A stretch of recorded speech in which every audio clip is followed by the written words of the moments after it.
ಶ್ರೀಗುರುಭ್ಯೋ ನಮಃ. ಹರಿ ಓಂ.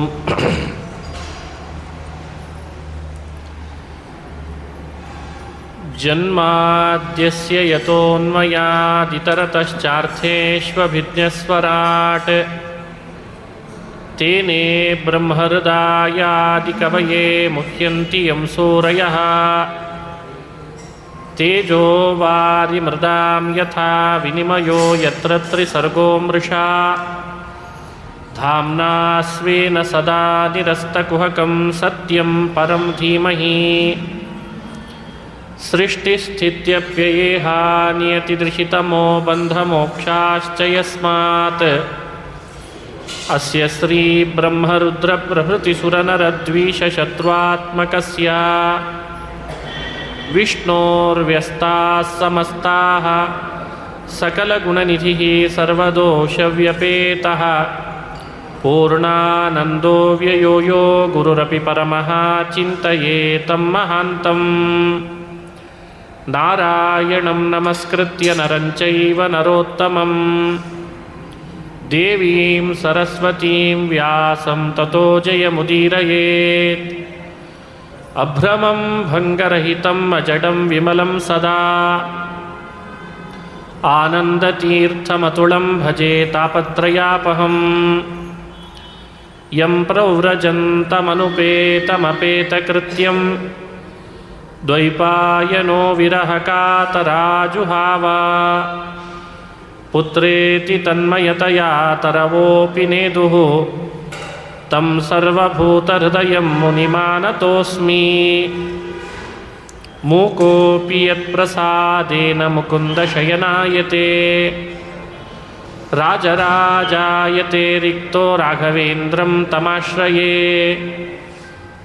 ಆಪಾದಮೌಲಿಪರ್ಯಂತಂ ಗುರುಣಾಮಾಕೃತಿಂ ಸ್ಮರೇತ್ ತೇನ ವಿಘ್ನಾಃ ಪ್ರಣಶ್ಯಂತಿ ಸಿದ್ಧ್ಯಂತಿ ಚ ಮನೋರಥಾಃ.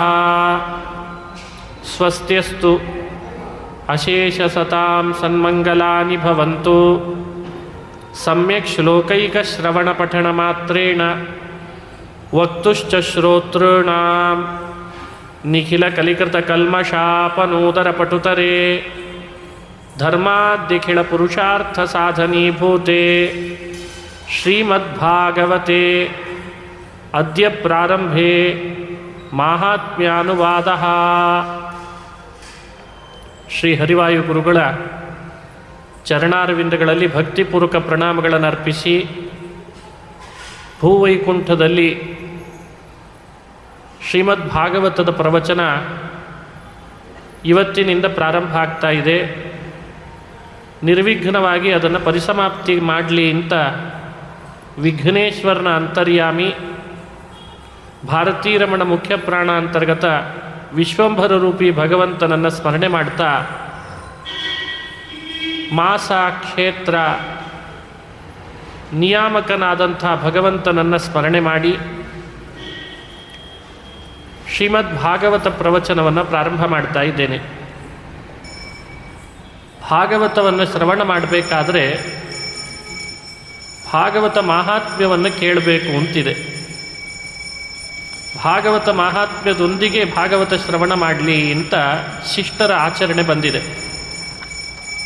ಈ ನಿಟ್ಟಿನಲ್ಲಿ ಪದ್ಮಪುರಾಣಾದಿಗಳಲ್ಲಿ ವ್ಯಾಸರೇ ಭಾಗವತ ಮಾಹಾತ್ಮ್ಯವನ್ನು ರಚನೆ ಮಾಡಿ ಕೊಟ್ಟಿದ್ದಾರೆ.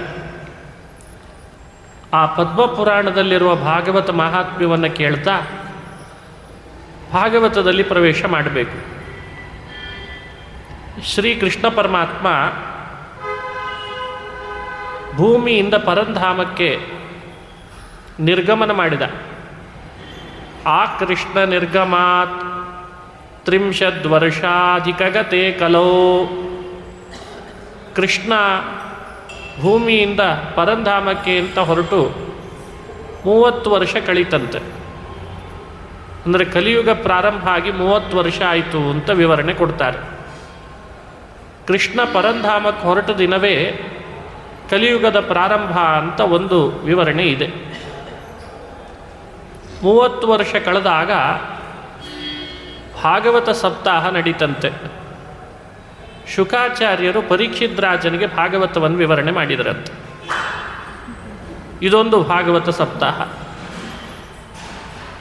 ಅವನು ಕೇಳಿದ ಮೇಲೆ ಪರೀಕ್ಷಿತ್ ಶ್ರವಣಾಂತೆ ಚ ಕಲೌ ವರ್ಷಶತದ್ವಯೇ, ಪರೀಕ್ಷಿತ್ ರಾಜ ಶ್ರವಣ ಮಾಡಿದ ಮೇಲೆ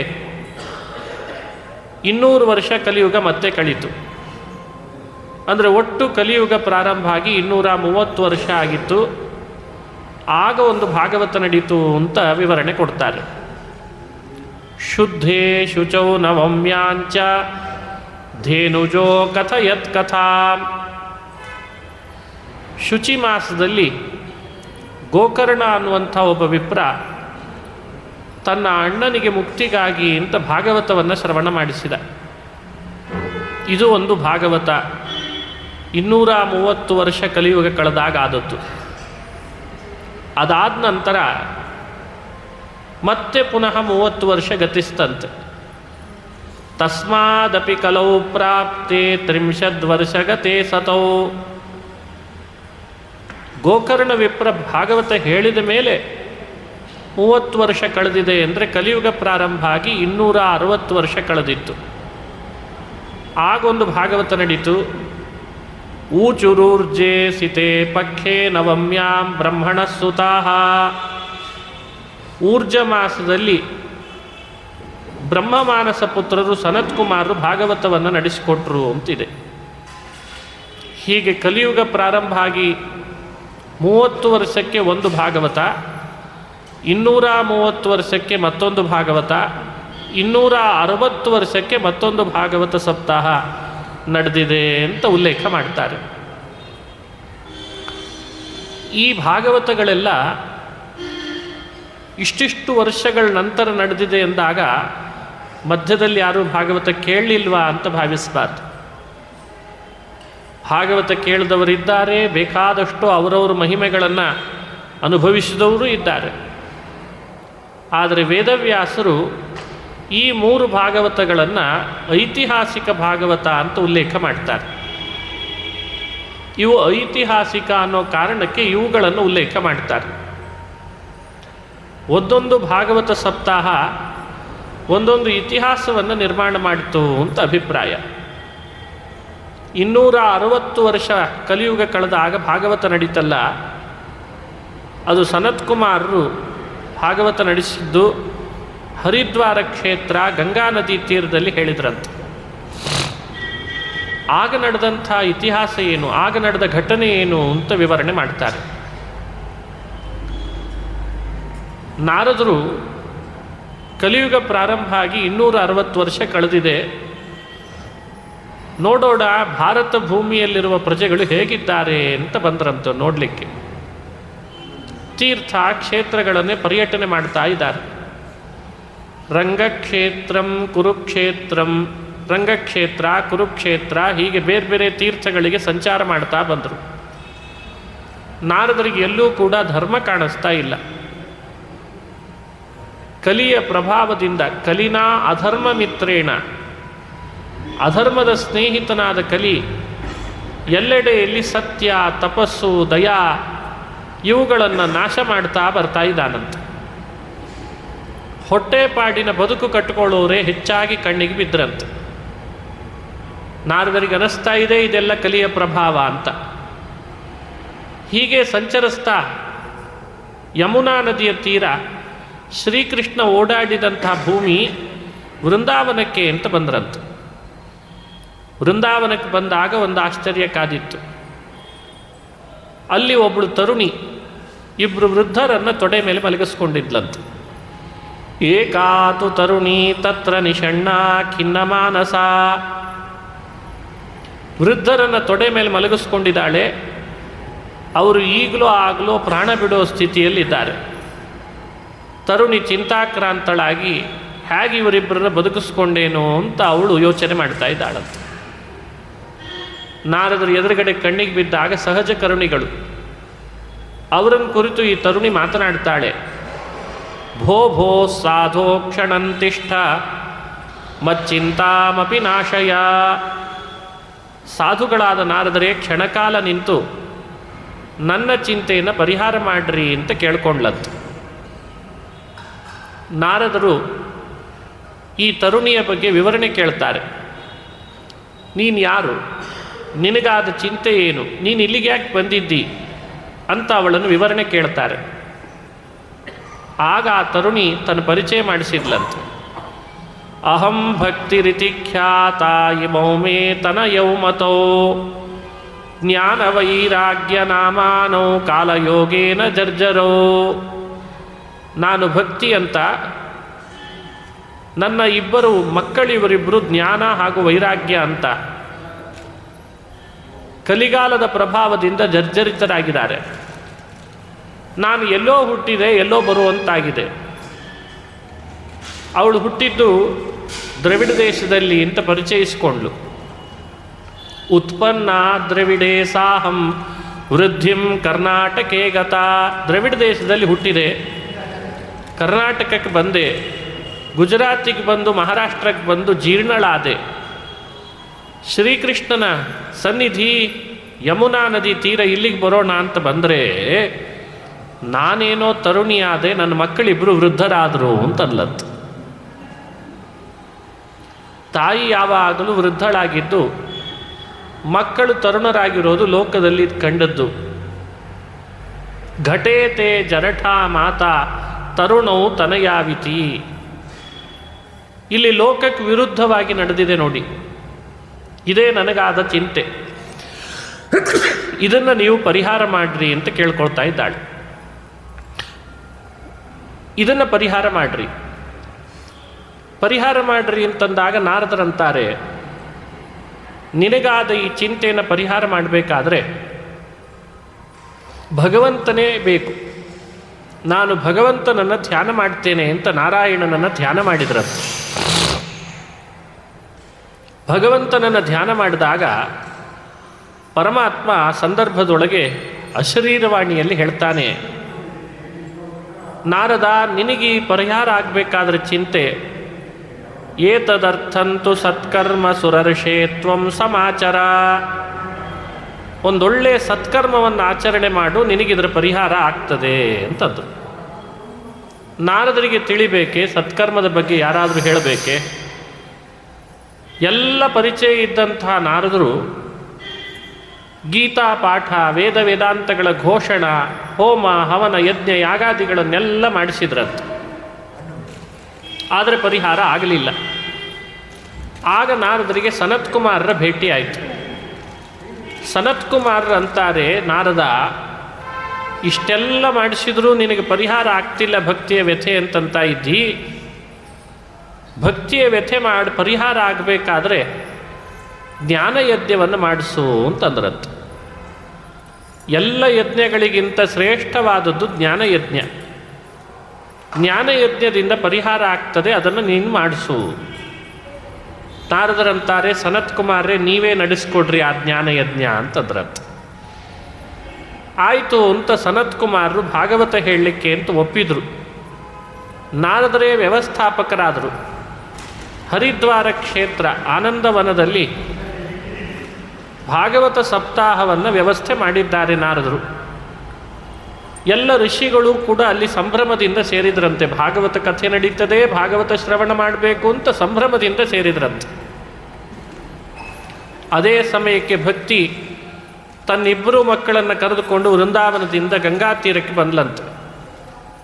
ಕಾರ್ತೀಕ ಮಾಸದ ಶುಕ್ಲ ಪಕ್ಷದಲ್ಲಿ ಭಾಗವತ ಪ್ರಾರಂಭ ಆಗಿದೆ. ಕಾರ್ತೀಕ ಮಾಸದ ಶುಕ್ಲ ಪಕ್ಷದಲ್ಲಿ ಪ್ರಾರಂಭ ಆದ ಭಾಗವತ ಅದು ದಶಮಿಯಿಂದ ಪ್ರಾರಂಭ ಆಯಿತು. ನವಮಿಯಿಂದ, ದಶಮಿನೂ ಅಲ್ಲ, ನವಮಿಯಿಂದ ಪ್ರಾರಂಭ ಆಯಿತು. ನವಮಿ ಪ್ರಾರಂಭ ಆದ ಭಾಗವತ ಹುಣ್ಣಿಮೆವರೆಗೂ ನಡೆದಿದೆ ಅಂತೆ. ಹುಣ್ಣಿಮೆಗೆ ಮುಕ್ತಾಯ ಆಗುವಾಗ ಭಾಗವತ ಶ್ರವಣ ಮಾಡಿದರ ಪ್ರಭಾವದಿಂದ ಭಕ್ತಿ ತರುಣಿಯಾದವಳು ವೃದ್ಧಳಾದಳು.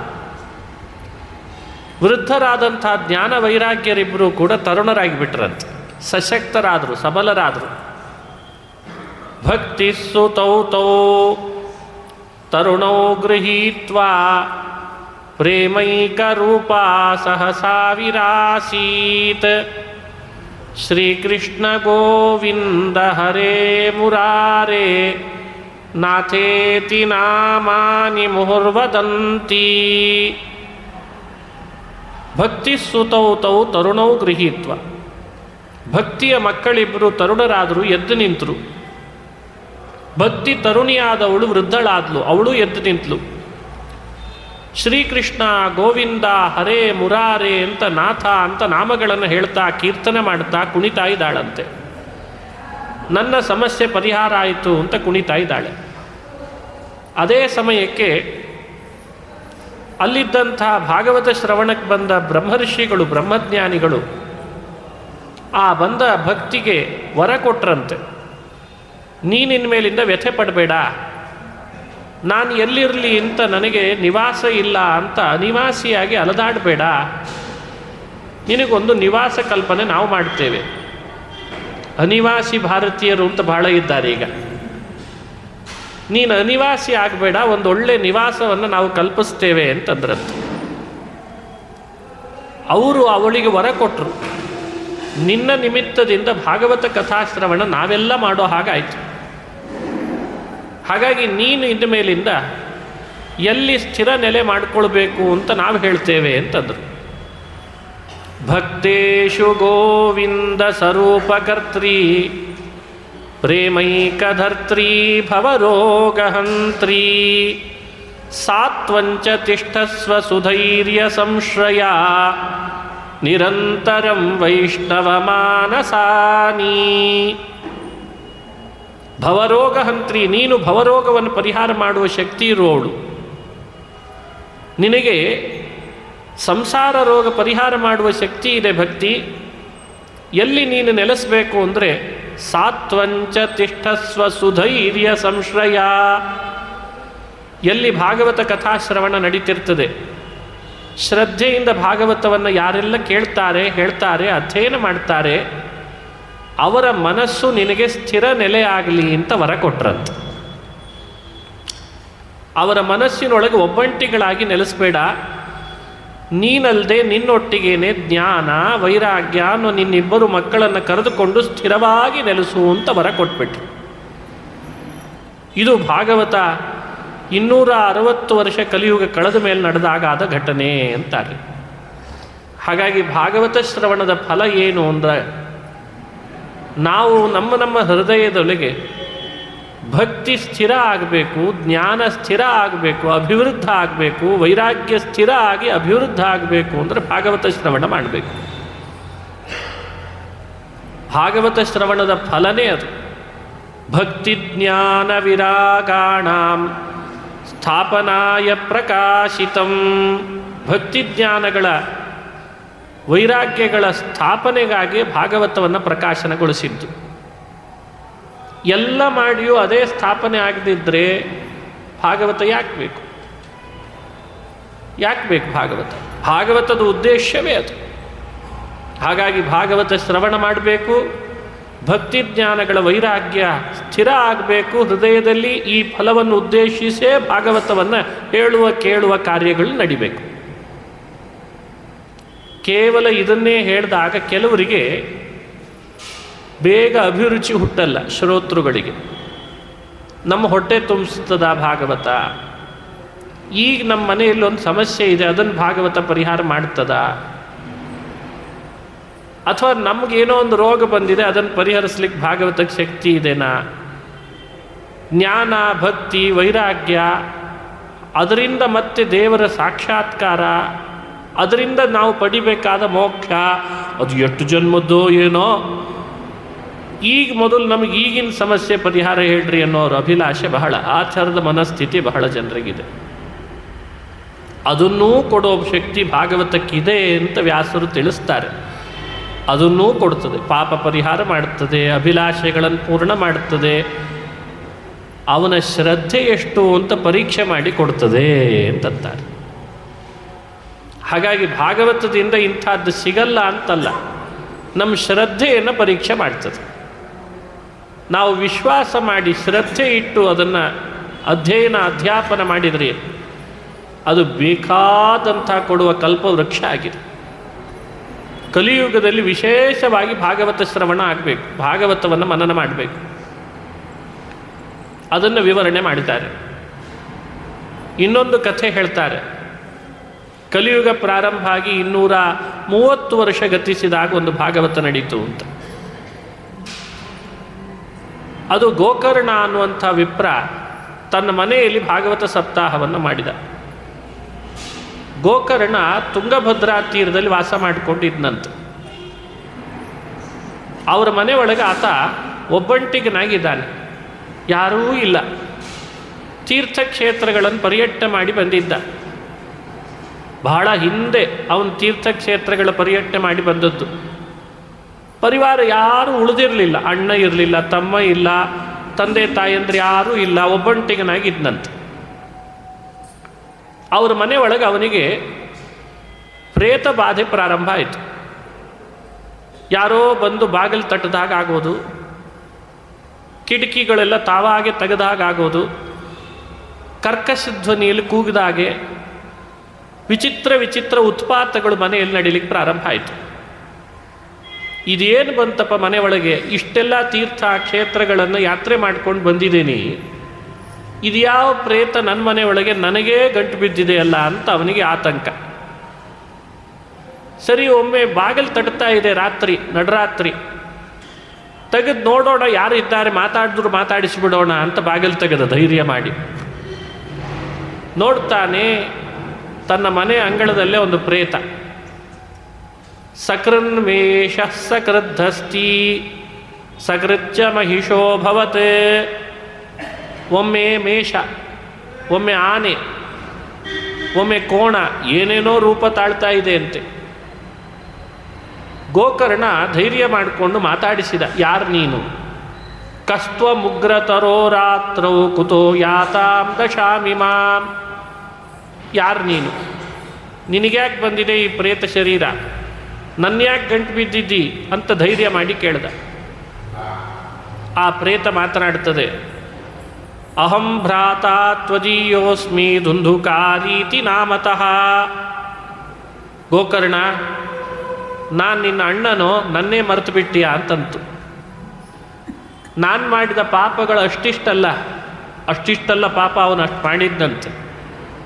ಹಾಗಾಗಿ ನನಗೆ ಪ್ರೇತ ಶರೀರ ಬಂದ್ಬಿಡ್ತು. ಬರೀ ನಾನು ನೀರು ಕುಡಿಲಿಕ್ಕೂ ಇಲ್ಲ, ಗಾಳಿ ಕುಡ್ಕೊಂಡು ವಿಪರೀತ ದುಃಖ ಅನುಭವಿಸ್ತಾ ಇದ್ದೇನೆ. ಗೋಕರ್ಣ, ನನ್ನನ್ನು ಈ ಪ್ರೇತ ಶರೀರದಿಂದ ಪಾರುಗಾಣಿಸು ಅಂತ ಬೇಡ್ಕೊಳ್ತಾ ಇದ್ದಾನಂತ. ಆ ಪ್ರೇತಕ್ಕೆ ಹೇಳ್ತಾನೆ ಗೋಕರ್ಣ, ನೀನು ಬದುಕಿದಾಗಲೇ ನಾನು ಊಹಿಸಿದ್ದೆ ಅನ್ನಂತೆ ಈ ತಮ್ಮ ಗೋಕರ್ಣ ಅವನಿಗೆ. ಕೆಲವರು ಬದುಕಿದಾಗಲೇ ಹೇಳ್ಬೋದಂತೆ ಮುಂದೆ ಇವ್ರು ಹೀಗಾಗ್ತಾರೆ ಅಂತ. ಅಷ್ಟು ಪಾಪಗಳನ್ನು ಮಾಡ್ತಾ ಇದ್ದ. ಇನ್ನೇನು ಉಳಿದೇ ಇಲ್ಲ ಅವನು ಮಾಡದೇ ಇರೋ ಪಾಪ ಯಾವುದು. ನಿನಗೆ ಮುಕ್ತಿ ಸಿಗಲಿ ಅಂತ ಗಯಾ ಕ್ಷೇತ್ರದಲ್ಲಿ ಹೋಗಿ ಶ್ರಾದ್ದ ಮಾಡಿ ಬಂದೆ. ಗಯಾ ಕ್ಷೇತ್ರದಲ್ಲಿ ಪಿಂಡ ಪ್ರದಾನ ಮಾಡಿದರೆ ಎಂಥವರಿಗೂ ಮುಕ್ತಿ ಸಿಗ್ತದೆ ಅಂತಿದೆ. ಶ್ರಾದ್ದ ಮಾಡಿದ್ದೇನೆ, ಪಿಂಡ ಪ್ರದಾನ ಮಾಡಿ ಬಂದಿದ್ದೇನೆ, ಇನ್ನೂ ಮುಕ್ತಿಯಾಗಿಲ್ವೇನೋ ನಿನಗೆ ಅಂತ ಕೇಳಿದ್ದಂತೆ ಗೋಕರ್ಣ. ಆಗ ದುಂದುಕಾರಿ ಪ್ರೇತ ಹೇಳ್ತದೆ, ಗಯಾ ಶ್ರಾದ್ದ ಮಾಡಿದರೆ, ಗಯಾ ಕ್ಷೇತ್ರದಲ್ಲಿ ಪಿಂಡ ಪ್ರದಾನ ಮಾಡಿದರೆ ಮುಕ್ತಿ ಸಿಗ್ತದೆ ಅನ್ನೋದು ನಿಜ. ನನ್ನ ಪಾಪ ಅದಕ್ಕಿಂತಲೂ ಮಿಗಿಲಾಗಿದೆ, ಏನು ಮಾಡೋಣ ಅಂತ ಕೇಳಿದ್ನಂತೆ. ಎಷ್ಟಾಗಿದೆ ನನ್ನ ಪಾಪ? ಗಯಾ ಶ್ರಾದ್ದ ಶತೇನಾಪಿ ಮುಕ್ತಿರ್ಮೇನ ಭವಿಷ್ಯತಿ. 100 ಬಾರಿ ಗಯಾ ಶ್ರಾದ್ದ ಮಾಡಿದರೂ ಕೂಡ ನನಗೇನು ಈ ಜನ್ಮದಿಂದ ಮುಕ್ತಿ ಸಿಗ್ತದೆ ಅಂತ ಅನಿಸಲ್ಲ. ಉಪಾಯಮಪರಂ ಕಂಚಿತ್ ವಿಚಾರಯತು ಸಾಂಪ್ರತಂ. ಅಪರಮುಪಾಯಂ ಕಂಚಿದ್ ಅಪರಮುಪಾಯಂ ವಿಚಾರಯತು. ಮತ್ಯಾವುದಾದ್ರೂ ಬೇರೆ ಉಪಾಯವನ್ನು ವಿಚಾರ ಮಾಡಿ ನನ್ನ ಈ ಪ್ರೇತ ಶರೀರದಿಂದ ಮುಕ್ತಿಗೊಳಿಸು ಅಂತ ಕಣ್ಣೀರು ಹಾಕ್ತಾ ಇದೆ ಅಂತೆ ಪ್ರೇತ. ಆಗ ಅದೊಂದು ಕಾರ್ಯ ಮೇಲೆ ಗೋಕರ್ಣನಿಗೆ ಅನುಕಂಪ ಬಂತು. ಅನುಕಂಪದಿಂದ ಗೋಕರ್ಣ ತನ್ನ ಮನೆಯಲ್ಲೇ ಭಾಗವತ ಸಪ್ತಾಹ ಮಾಡ್ತೇನೆ ಅಂತ ಸಂಕಲ್ಪ ಮಾಡಿದ. ಸುತ್ತಲೂ ಇದ್ದಂಥ ದೇವಭಕ್ತರನ್ನು ಸೇರಿಸಿದ ಒಂದೆಡೆ. ಬರ್ರಿ, ನನ್ನ ಮನೆಯಲ್ಲಿ ಭಾಗವತ ನಡೀತದೆ, ನಾನು ಹೇಳ್ತೇನೆ, ನೀವೆಲ್ಲ ಬರಬೇಕು, ನನ್ನ ಅಣ್ಣನಿಗೆ ಮುಕ್ತಿ ಕೊಡಿಸ್ಬೇಕಿದೆ ಅಂತ ಕೇಳಿಕೊಂಡ. ಆ ಸಮಯಕ್ಕೆ ಅನುಗುಣವಾಗಿ ಎಲ್ಲರೂ ಬಂದು ಸೇರಿದರಂತೆ. ಭಾಗವತ ಶ್ರವಣಕ್ಕೆ ಅಂತ ಎಲ್ಲರೂ ಸೇರಿದರು. ಮೊದಲನೇ ದಿನ ಭಾಗವತ ಪ್ರಾರಂಭ ಆಯಿತು. ಬೆಳಗ್ಗೆಯಿಂದ ಸಾಯಂಕಾಲದ ತನಕ ಭಾಗವತವನ್ನು ಕೇಳಲಿಕ್ಕೆ ಅಂತ ಈತನೂ ಬಂದ ಪ್ರೇತ. ಎಲ್ಲಿ ಸೇರಿಕೊಳ್ಬೇಕು? ಭಾಗವತ ಶ್ರವಣ ಮಾಡಲಿಕ್ಕೆ ಎಲ್ಲಿ ಸೇರಬೇಕು? ಎಲ್ಲಿ ಕೂಡಬೇಕು? ಆತ ಯೋಚನೆ ಮಾಡಿದ. ಅವರ ಮನೆಯಲ್ಲಿ ಒಂದು ಹಳೇ ಬಿದಿರು ಗೋಲಿತ್ತಂತೆ, ಬಿದಿರಿನ ಕೋಲು. ಆ ಕೋಲಿನೊಳಗೆ ಸೇರಿಕೊಂಡ. ಭಾಗವತ ಎಲ್ಲ ಕೇಳಿದ. ಮೊದಲನೇ ದಿನ ಭಾಗವತ ಕೇಳಿದ ಮೇಲೆ ಸಂಧ್ಯಾಕಾಲ ಇನ್ನೇನು ಭಾಗವತ ಮುಗಿಯೋ ಸಮಯಕ್ಕೆ ಇವನು ಕೃಷ್ಣಾರ್ಪಣೆ ಹೇಳಿದಾನೆ. ಅವತ್ತಿನ ಮೊದಲನೇ ದಿನದ್ದು ಆ ಬಿದಿರುಗೋಲು ಒಡೆದುಕೊಂಡು ಹೊರಗೆ ಬಂದಂತಿತ್ತು.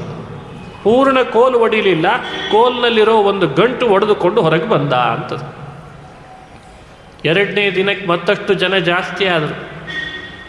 ಭಾಗವತ ಕೇಳಲಿಕ್ಕೆ ಅದು ಸರಿ, ಕೆಲವರಿಗೆ ಕುತೂಹಲ, ಇವತ್ತು ಗಂಟು ಒಡಿತದೋ ಇಲ್ಲೋ ಅಂತ ಪರೀಕ್ಷೆ.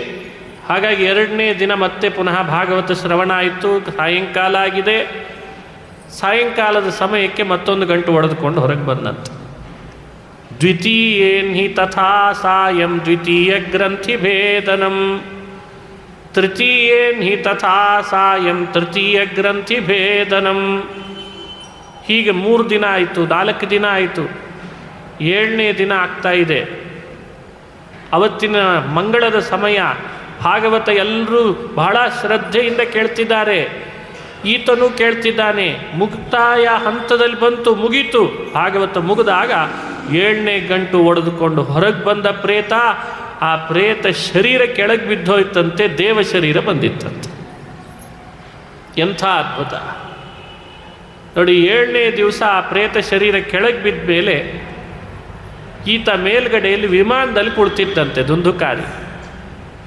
ದಿವ್ಯ ರೂಪಧರೋ ದೇವ ತುಳಸೀಧಾಮ ಮಂಡಿತ. ದಿವ್ಯ ರೂಪ ಬಂದಿದೆ, ತುಳಸಿ ಮಾಲೆ ಧರಿಸಿದಾನಂತೆ, ವಿಮಾನದಲ್ಲಿ ಕುಳಿತಿದ್ದಾನೆ. ಕೆಳಗಡೆಯಲ್ಲೆಲ್ಲ ಯಾರ್ಯಾರು ಭಾಗವತ ಕೇಳಲಿಕ್ಕೆ ಬಂದಿದ್ರು ಅವರಿಗೆ ಕಣ್ಣಿಗೆ ಕಾಣಿಸ್ತಿದ್ದಾನೆ, ದೇವದೂತರು ಕಾಣಿಸ್ತಿದ್ದಾರೆ.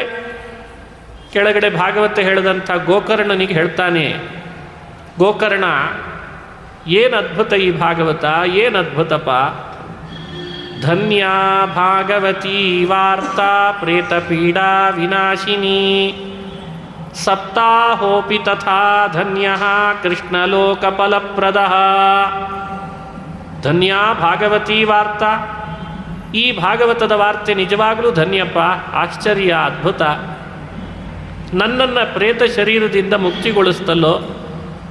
ಸಪ್ತಾಹ ಶ್ರವಣ ಶ್ರೀಕೃಷ್ಣನ ಲೋಕವನ್ನೇ ತಂದುಕೊಡ್ತಾ ಇದೆ, ಇದಕ್ಕಿಂತ ಯಾವುದು ಧನ್ಯ ಅಂತ ಹೀಗೆ ಬಾಯಿ ತುಂಬ ಉದ್ಗಾರ ಮಾಡ್ತಾ ಆತ ವಿಮಾನ ಏರಿ ದೇವಲೋಕಕ್ಕೆ ಅಂತ ದುಂದುಕಾರಿ ಹೋದ ಅಂತ ಭಾಗವತದ ಫಲಶ್ರುತಿಯನ್ನು ಹೇಳ್ತಾರೆ. ಈ ಚರಿತ್ರೆಯಿಂದ ನಮಗೆ ತಿಳಿಸೋ ಸಂದೇಶ ಏನು? ಭಾಗವತ ಶ್ರವಣದಿಂದ ನಾವು ಮಾಡಿದ ಪಾಪಗಳು, ನಮಗೂ ಯಾವ್ಯಾವುದೋ ಜನ್ಮ ಬರಲಿಕ್ಕೆ ಇರ್ತದೆ, ಪ್ರೇತ ಶರೀರ ಬರಲಿಕ್ಕೆ ಇರ್ತದೆ, ಕುಯೋನಿಗಳು ಬರಲಿಕ್ಕೆ ಇರ್ತದೆ. ಅಂಥ ಪಾಪಗಳಿಂದ ನಿವೃತ್ತಿಯನ್ನುಗೊಳಿಸುವ ಶಕ್ತಿ ಶ್ರೀಮದ್ ಭಾಗವತಕ್ಕಿದೆ. ಹಾಗಾಗಿ ಭಾಗವತ ಶ್ರವಣ ಮಾಡಬೇಕು, ಹೇಳಬೇಕು, ಕೇಳಬೇಕು, ಹೇಳಿಸ್ಬೇಕು, ಕೇಳಿಸ್ಬೇಕು, ಪದೇ ಪದೇ ಹೇಳಿಸ್ಬೇಕು.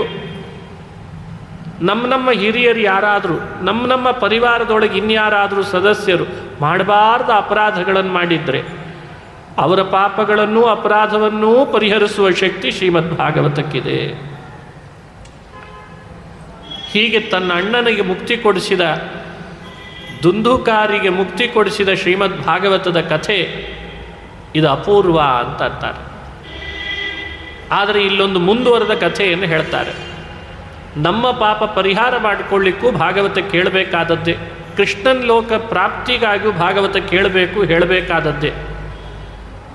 ಮುಂದುವರೆದ ಕಥೆಯಲ್ಲಿ ಏನಾಯಿತು ಅಂದರೆ, ಗೋಕರ್ಣನ ಮೇಲೆ ಎಲ್ಲರೂ ಕೂಡ ಆಕ್ಷೇಪ ಮಾಡಿದರು. ಗೋಕರ್ಣ, ನೀನು ಭಾಗವತ ಹೇಳಿದವನು, ನಾವು ಭಾಗವತ ಕೇಳಿದವರು ದುಂದುಕಾರಿಯ ಒಟ್ಟಿಗೆ, ಅವನಿಗೆ ಮಾತ್ರ ವಿಮಾನ ಬಂತು, ನಮಗ್ಯಾಕೆ ಬರಲಿಲ್ಲ, ನಿನಗ್ಯಾಕೆ ಬರಲಿಲ್ಲ ಅಂತ ಸಹಜವಾದ ಆಕ್ಷೇಪ, ಸಹಜವಾದ ಪ್ರಶ್ನೆ. ಭಾಗವತ ಹೇಳಿದವನು ನಿನಗೇ ಬರಲಿಲ್ಲ, ಭಾಗವತ ಕೇಳಿದ ಅವನಿಗೂ ಬರಲಿಲ್ಲ, ನಮಗೂ ಬರಲಿಲ್ಲ, ಅವನಿಗೆ ಮಾತ್ರ ಬಂತಲ್ಲ, ಏನು ಕಾರಣ? ನಾವು ಭಾಗವತದ ಮೇಲೆ ವಿಶ್ವಾಸ ಮಾಡೋಣವೋ ಬೇಡವೋ? ನಾವು ಭಾಗವತ ಕೇಳಿದ್ದಲ್ವೇನು? ನೀನು ಹೇಳಿದವನಲ್ವೇನು? ಅಪಲಾಪ ಮಾಡಲಿಕ್ಕಾಗ್ತದ ಪ್ರತ್ಯಕ್ಷವನ್ನು? ಅಂದಾಗ ಭಾಗವತದ ಮೇಲೆ ಎಲ್ಲರೂ ಕೂಡ ಸಂಶಯ ವ್ಯಕ್ತಪಡಿಸಿದ್ದಕ್ಕೆ ಅಶರೀರವಾಣಿ ಆಯ್ತಂತ. ಆವಾಗಲೇ ಯಾರು ಭಾಗವತದ ಮೇಲೆ ಸಂಶಯ ಪಡೋದು ಸರಿಯಲ್ಲ, ಪಡಬೇಡ್ರಿ ಅಂತ ಹೇಳ್ತಂತೆ. ನೀವೆಲ್ಲ ಭಾಗವತ ಕೇಳಿದಿರಿ, ಆದರೆ ವಿಮಾನ ಯಾಕೆ ಬಂದಿಲ್ಲ ಅಂದರೆ, ಅವನು ಭಾಗವತ ನಿಮ್ಮ ಜೊತೆಗೆ ಕೇಳ್ತಿದ್ನಲ್ಲ ದುಂದುಕಾರಿ, ಬೆಳಗ್ಗೆಯಿಂದ ಬರೀ ಕೇಳಿ ರಾತ್ರಿ ಮಲಗುತ್ತಿರಲಿಲ್ಲ, ಆ ಗಿಡದ ಮೇಲೆ ಕುಳಿತುಕೊಂಡು ಮನನ ಮಾಡ್ತಿದ್ದ. ನೀವ್ಯಾರು ಮನನ ಮಾಡಿಲ್ಲ, ಅದಕ್ಕೆ ನಿಮಗೆ ವಿಮಾನ ಕಳಿಸಿಲ್ಲ ಅಂತ ಹೇಳಿದ್ರಂತೆ. ಶ್ರವಣ ಮಾತ್ರ ಮಾಡಿದ್ರಿ, ಮನನ ಮಾಡಲಿಲ್ಲ, ಅದಕ್ಕೆ ನಿಮಗೆ ವಿಮಾನ ಕಳಿಸಿಲ್ಲ. ಅವನು ಶ್ರವಣ ಮಾಡಿದ, ರಾತ್ರಿ ಮನನ ಮಾಡಿದ, ವಿಮಾನ ಕಳಿಸಿದ್ದೇನೆ. ಬೇಕಂದರೆ ನೀವು ಶ್ರವಣನೂ ಮಾಡಿ ಮನನ ಮಾಡ್ರಿ, ನಿಮಗೂ ವಿಮಾನ ಕಳಿಸ್ತೇನೆ ಅಂತ ಹೇಳಿಬಿಡ್ತಂತೆ. ಆಷಾಢ ಮಾಸದಲ್ಲಿ ಭಾಗವತ ನಡೆಸಿದ್ದ ಗೋಕರ್ಣ. ದುಂದುಕಾರಿಗೆ ಮುಕ್ತಿ ಸಿಕ್ಕಿತ್ತು. ಆಗ ಗೋಕರ್ಣ ಈ ರೀತಿ ಅಶರೀರವಾಣಿ ಆದಾಗ, ಸರಿ ಒಂದ್ಸಲಿ ಶ್ರಾವಣ ಮಾಸದಲ್ಲಿ ಭಾಗವತ ಮತ್ತೆ ಹೇಳ್ತೇನಂತೆ, ಮನನ ಮಾಡೋಣ, ವಿಮಾನ ಕಳಿಸ್ತಾನೋ ಇಲ್ಲೋ ಅಂತ ನಾವೇ ನೋಡ್ಲಿಕ್ಕಾಗ್ತದೆ ಅನ್ನಂತೆ. ಎಲ್ಲರೂ ತಲೆ ಅಡಿಗಾಡಿಸಿದ್ಲು. ಆಯ್ತು ಹಾಗಾದ್ರೆ ಒಂದು ಶ್ರಾವಣ ಮಾಸದಲ್ಲಿ ಒಂದು ಭಾಗವತ ಆಗಿಬಿಟ್ಲಿ. ಸರಿ, ಶ್ರಾವಣ ಮಾಸದಲ್ಲಿ ಭಾಗವತ ಪ್ರಾರಂಭ ಆಯಿತು. ಭಾಗವತ ಪ್ರಾರಂಭ ಆದಾಗ ಎಲ್ಲರೂ ಭಾಗವತ ಬೆಳಗ್ಗೆಯಿಂದ ಕೇಳಬೇಕು, ರಾತ್ರಿ ಹೊತ್ತು ಮನನ ಮಾಡಬೇಕು. ಬೆಳಗ್ಗೆ ಕೇಳಬೇಕು, ರಾತ್ರಿ ಮನನ ಮಾಡಬೇಕು. ಬೆಳಗ್ಗೆ ಶ್ರವಣ, ರಾತ್ರಿ ಮನನ, ಹೀಗೆ 7 ದಿನ ಮಾಡಿದ್ರಂತೆ. 7ನೇ ದಿವಸ ಭಾಗವತ ಎಲ್ಲ ಕೊನೆಗೊಳ್ಳಲಿಕ್ಕೆ ಬರ್ತಾ ಇದೆ, ಕೊನೆ ಹಂತಕ್ಕೆ. ಎಷ್ಟೆಲ್ಲ ಮನನ ಮಾಡಿದ್ದಾರೆ. ಎಲ್ಲರಿಗೆ ಗೋಕರ್ಣನ ಕಡೆಗಿಂತ ಆಕಾಶದ ಕಡೆಗೆ ಲಕ್ಷ್ಯ ಜಾಸ್ತಿ. ವಿಮಾನ ಬರ್ತದ ಇಲ್ಲ ಅಂತ. ವಿಮಾನ ಬರ್ತದ, ಭಾಗವತ ಶ್ರವಣ ಮಾಡಿದ್ದೇವೆ, ಮನನ ಮಾಡಿದ್ದೇವೆ, ವಿಮಾನ ಬರ್ತದ. ಬಂತಂತೆ ವಿಮಾನ. ಒಬ್ಬೊಬ್ಬರಿಗೆ ಒಂದೊಂದು ಪ್ರತ್ಯೇಕ ಆಕಾಶದಲ್ಲಿ ವಿಮಾನ ಬಂತಂತೆ. ಆ ವಿಮಾನದಲ್ಲಿ ದೇವದೂತರೆಲ್ಲರೂ ಅವರನ್ನು ಕೂಡಿಸ್ಕೊಂಡ್ರಂತೆ. ಯಾರ್ಯಾರು ಭಾಗವತ ಶ್ರವಣ ಮನನ ಮಾಡಿದ್ರು ಅವರನ್ನು ಕೂಡಿಸ್ಕೊಂಡ್ರು. ಎಲ್ಲರನ್ನು ಕೂಡಿಸ್ಕೊಂಡು ಭಾಗವತ ಆ ವಿಮಾನ ಒಬ್ಬೊಬ್ಬರನ್ನು ಕೂಡಿಸ್ಕೊಂಡು ಕೃಷ್ಣನ ಲೋಕಕ್ಕೆ ಕರೆದೊಯ್ತಂತೆ.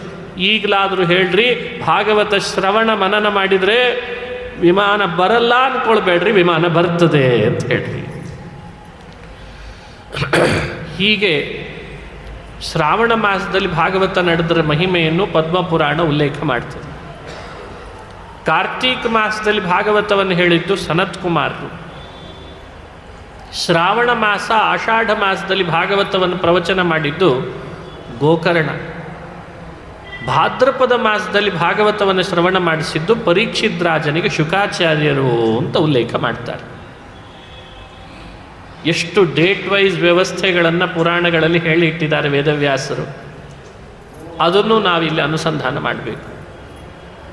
ಹಾಗಾಗಿ ಭಾಗವತ ಶ್ರವಣದಿಂದ ಶ್ರೀಕೃಷ್ಣನ ಲೋಕ ಪ್ರಾಪ್ತಿ ಆಗ್ತದೆ ಅನ್ನೋದು ನಿಜ. ವಿಮಾನಗಳು ಬರ್ತಾವೆ ಶ್ರವಣ ಮನನ ಮಾಡಿದವರಿಗೆ ಕರೆದುಕೊಂಡು ಹೋಗಲಿಕ್ಕೆ ಅನ್ನೋದು ನಿಜ.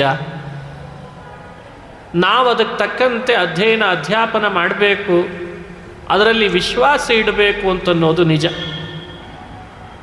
ವಿಶ್ವಾಸ ಮನುಷ್ಯನಿಗೆ ಫಲ ನೀಡುತ್ತದೆ.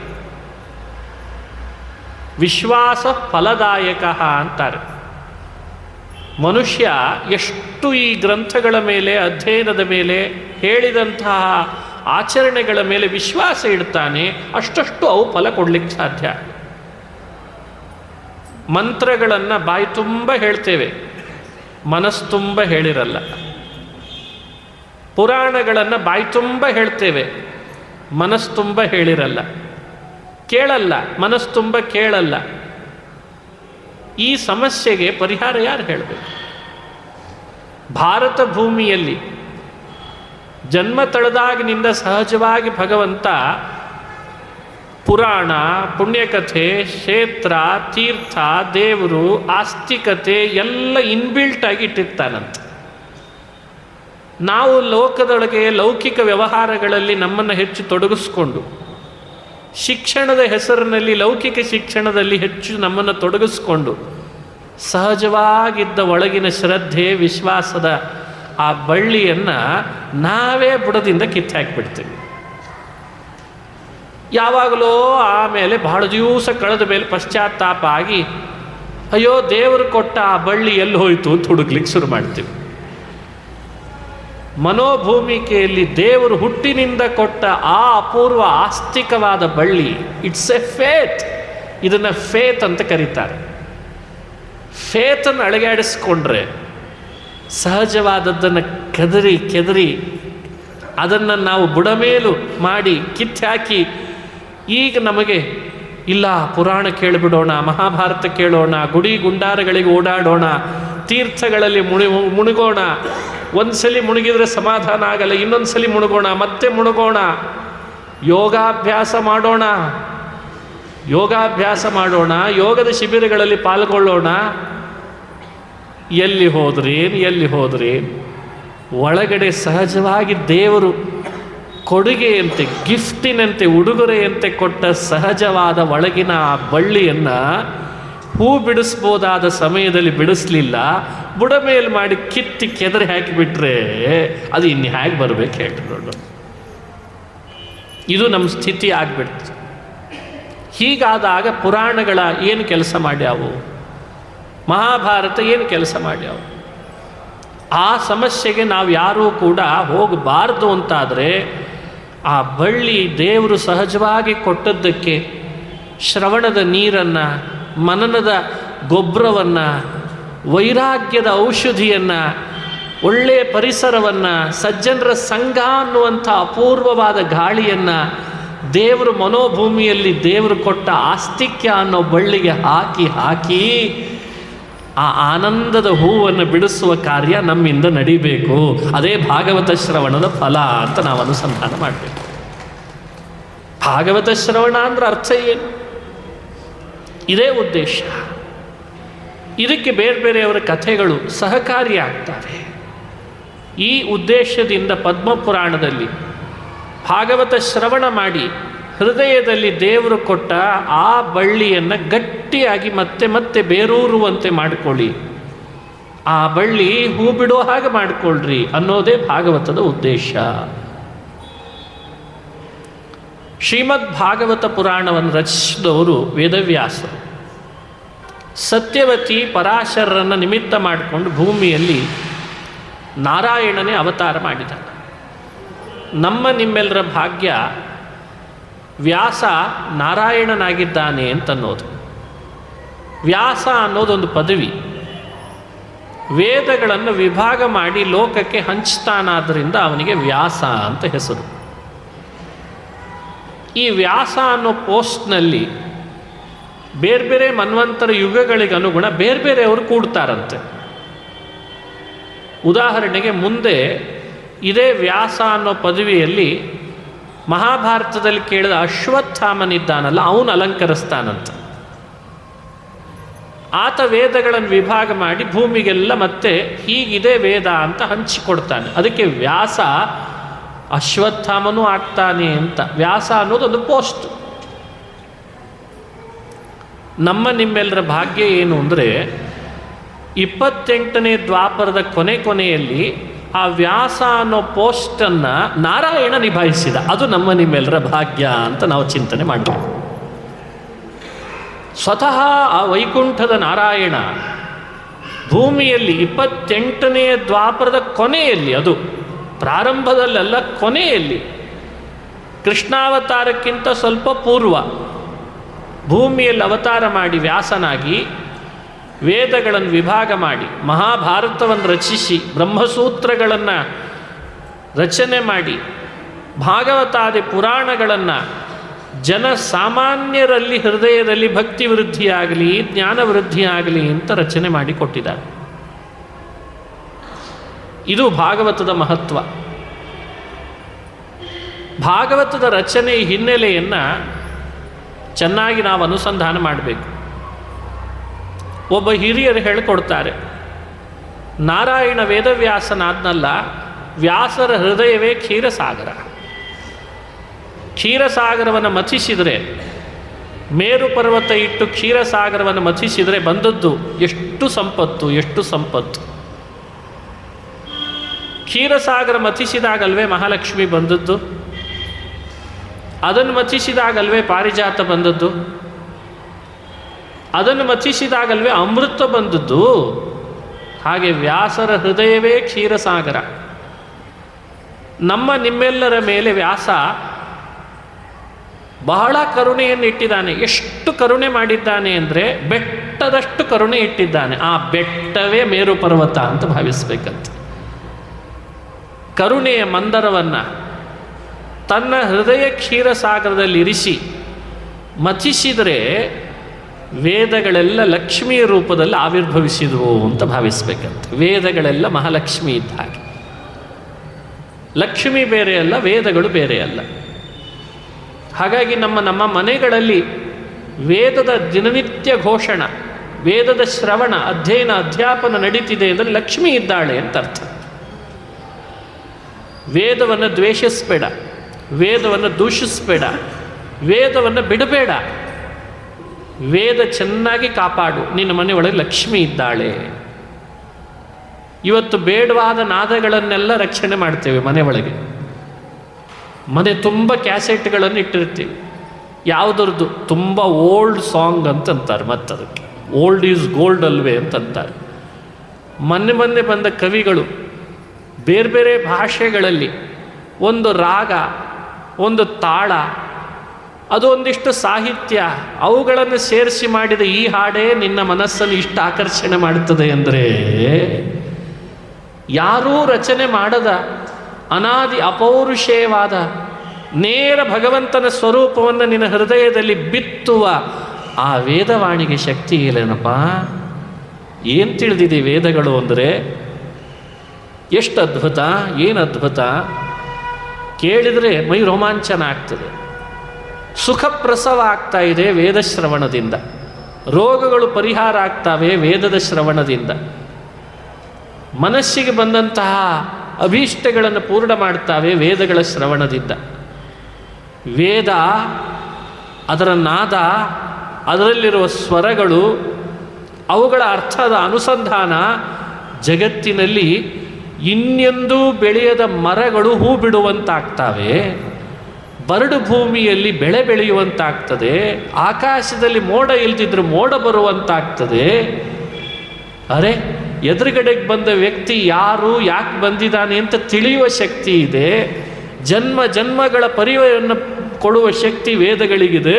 ಅಂಥ ವೇದದ ಸಂಪತ್ತನ್ನು ಲಕ್ಷ್ಮಿ ಅದೇ ಲಕ್ಷ್ಮಿ. ಅದನ್ನೇ ಬೇಡ ಅಂದರೆ ಹೇಗೋ ನೋಡಿ. ವ್ಯಾಸರ ಹೃದಯ ಕ್ಷೀರಸಾಗರವನ್ನು ಮಥಿಸಿದಾಗ ಉದಯಿಸಿದ ಮಹಾಲಕ್ಷ್ಮಿ ಅಂದರೆ ವೇದ ಅಂತ ನಾವು ಭಾವಿಸಬೇಕು. ಪಾರಿಜಾತ, ಮತ್ತಷ್ಟು ಮಥನ ಮಾಡಿದಾಗ ಬಂದದ್ದೇ ಪಾರಿಜಾತ. ದೇವಲೋಕದ ವೃಕ್ಷ, ದೇವಲೋಕದ ಪಾರಿಜಾತ.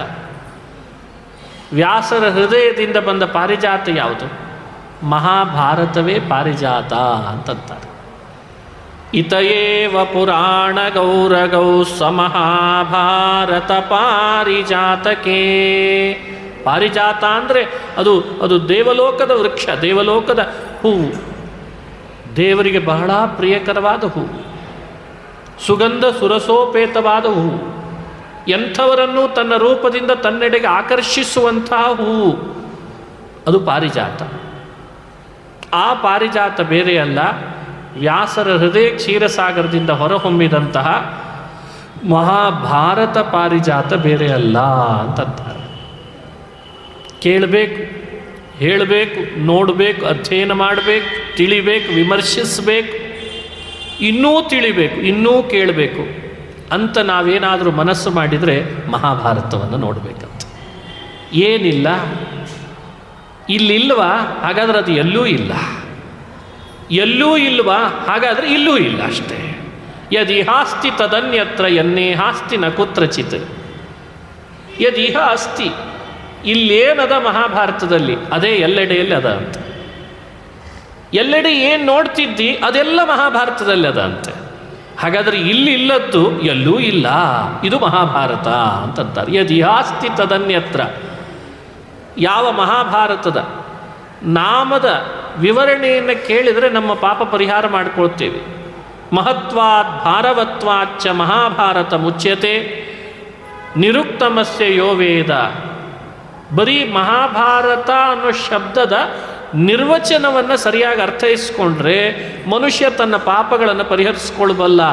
ಯಾವ ಗ್ರಂಥಕ್ಕಿಂತ ಒಂದು ಹೆಸರಿದೆ, ಪಾಪ ಕಳೆಯುವ ಶಕ್ತಿ ಇದೆ? ಹೇಳ್ರಿ ನೋಡೋಣ. 1000 ಪುಟಗಳನ್ನು ಬರೀಬಹುದು, ಅದನ್ನು ಮುದ್ರಣ ಮಾಡಿಸ್ಬೋದು, ಓದಲಿಕ್ಕೆ ಅಂತ ಅದಕ್ಕೆ ಬೇಕಾಗುವಂತಹ ಪಬ್ಲಿಸಿಟಿ ಕೊಡಬಹುದು. ಆದರೆ ಮಹಾಭಾರತವನ್ನು ತುಲನೆ ಮಾಡಲಿಕ್ಕೆ ಸಾಧ್ಯ ಇಲ್ಲ. ಮಹಾಭಾರತಕ್ಕೆ ಸದೃಶವಾದ ಮತ್ತೊಂದು ಗ್ರಂಥ ಇಲ್ಲ, ಅದು ಪಾರಿಜಾತ. ಮಹಾಭಾರತದ ಒಳಗಿರುವ ವಿಷ್ಣು ಸಹಸ್ರನಾಮ, ಮಹಾಭಾರತದ ಒಳಗಡಕವಾದ ಭಗವದ್ಗೀತೆ, ಎರಡಕ್ಕೆ ಸದೃಶವಾದದ್ದು ಜಗತ್ತಿನಲ್ಲಿ ಇನ್ಯಾವ ಶಕ್ತಿಯೂ ಇಲ್ಲಂತೆ. ಅಂಥ ಅದ್ಭುತವಾದ ಶಕ್ತಿ ಮಹಾಭಾರತದೊಳಗಿದೆ ಅಂತಂತಾರೆ. ನಮ್ಮಲ್ಲಿ ಝಲಕ್ ಅಂತ ಹೇಳ್ತಿರ್ತಾರೆ. ವಿಷ್ಣು ಸಹಸ್ರನಾಮ ಭಗವದ್ಗೀತೆಗಳೇ ಇಷ್ಟಿರಬೇಕಾದ್ರೆ ಇನ್ನಿಡೀ ಮಹಾಭಾರತ ಹೇಗಿರಬೇಡ. ಅದು ಝಲಕ್. ಏನಿದೆ ನಾಮದಲ್ಲಿ? 4 ಅಕ್ಷರ, 5 ಅಕ್ಷರ, 2 ಅಕ್ಷರ, ಬರೀ ನಾಮ. 1000 ನಾಮ ಇದೆ.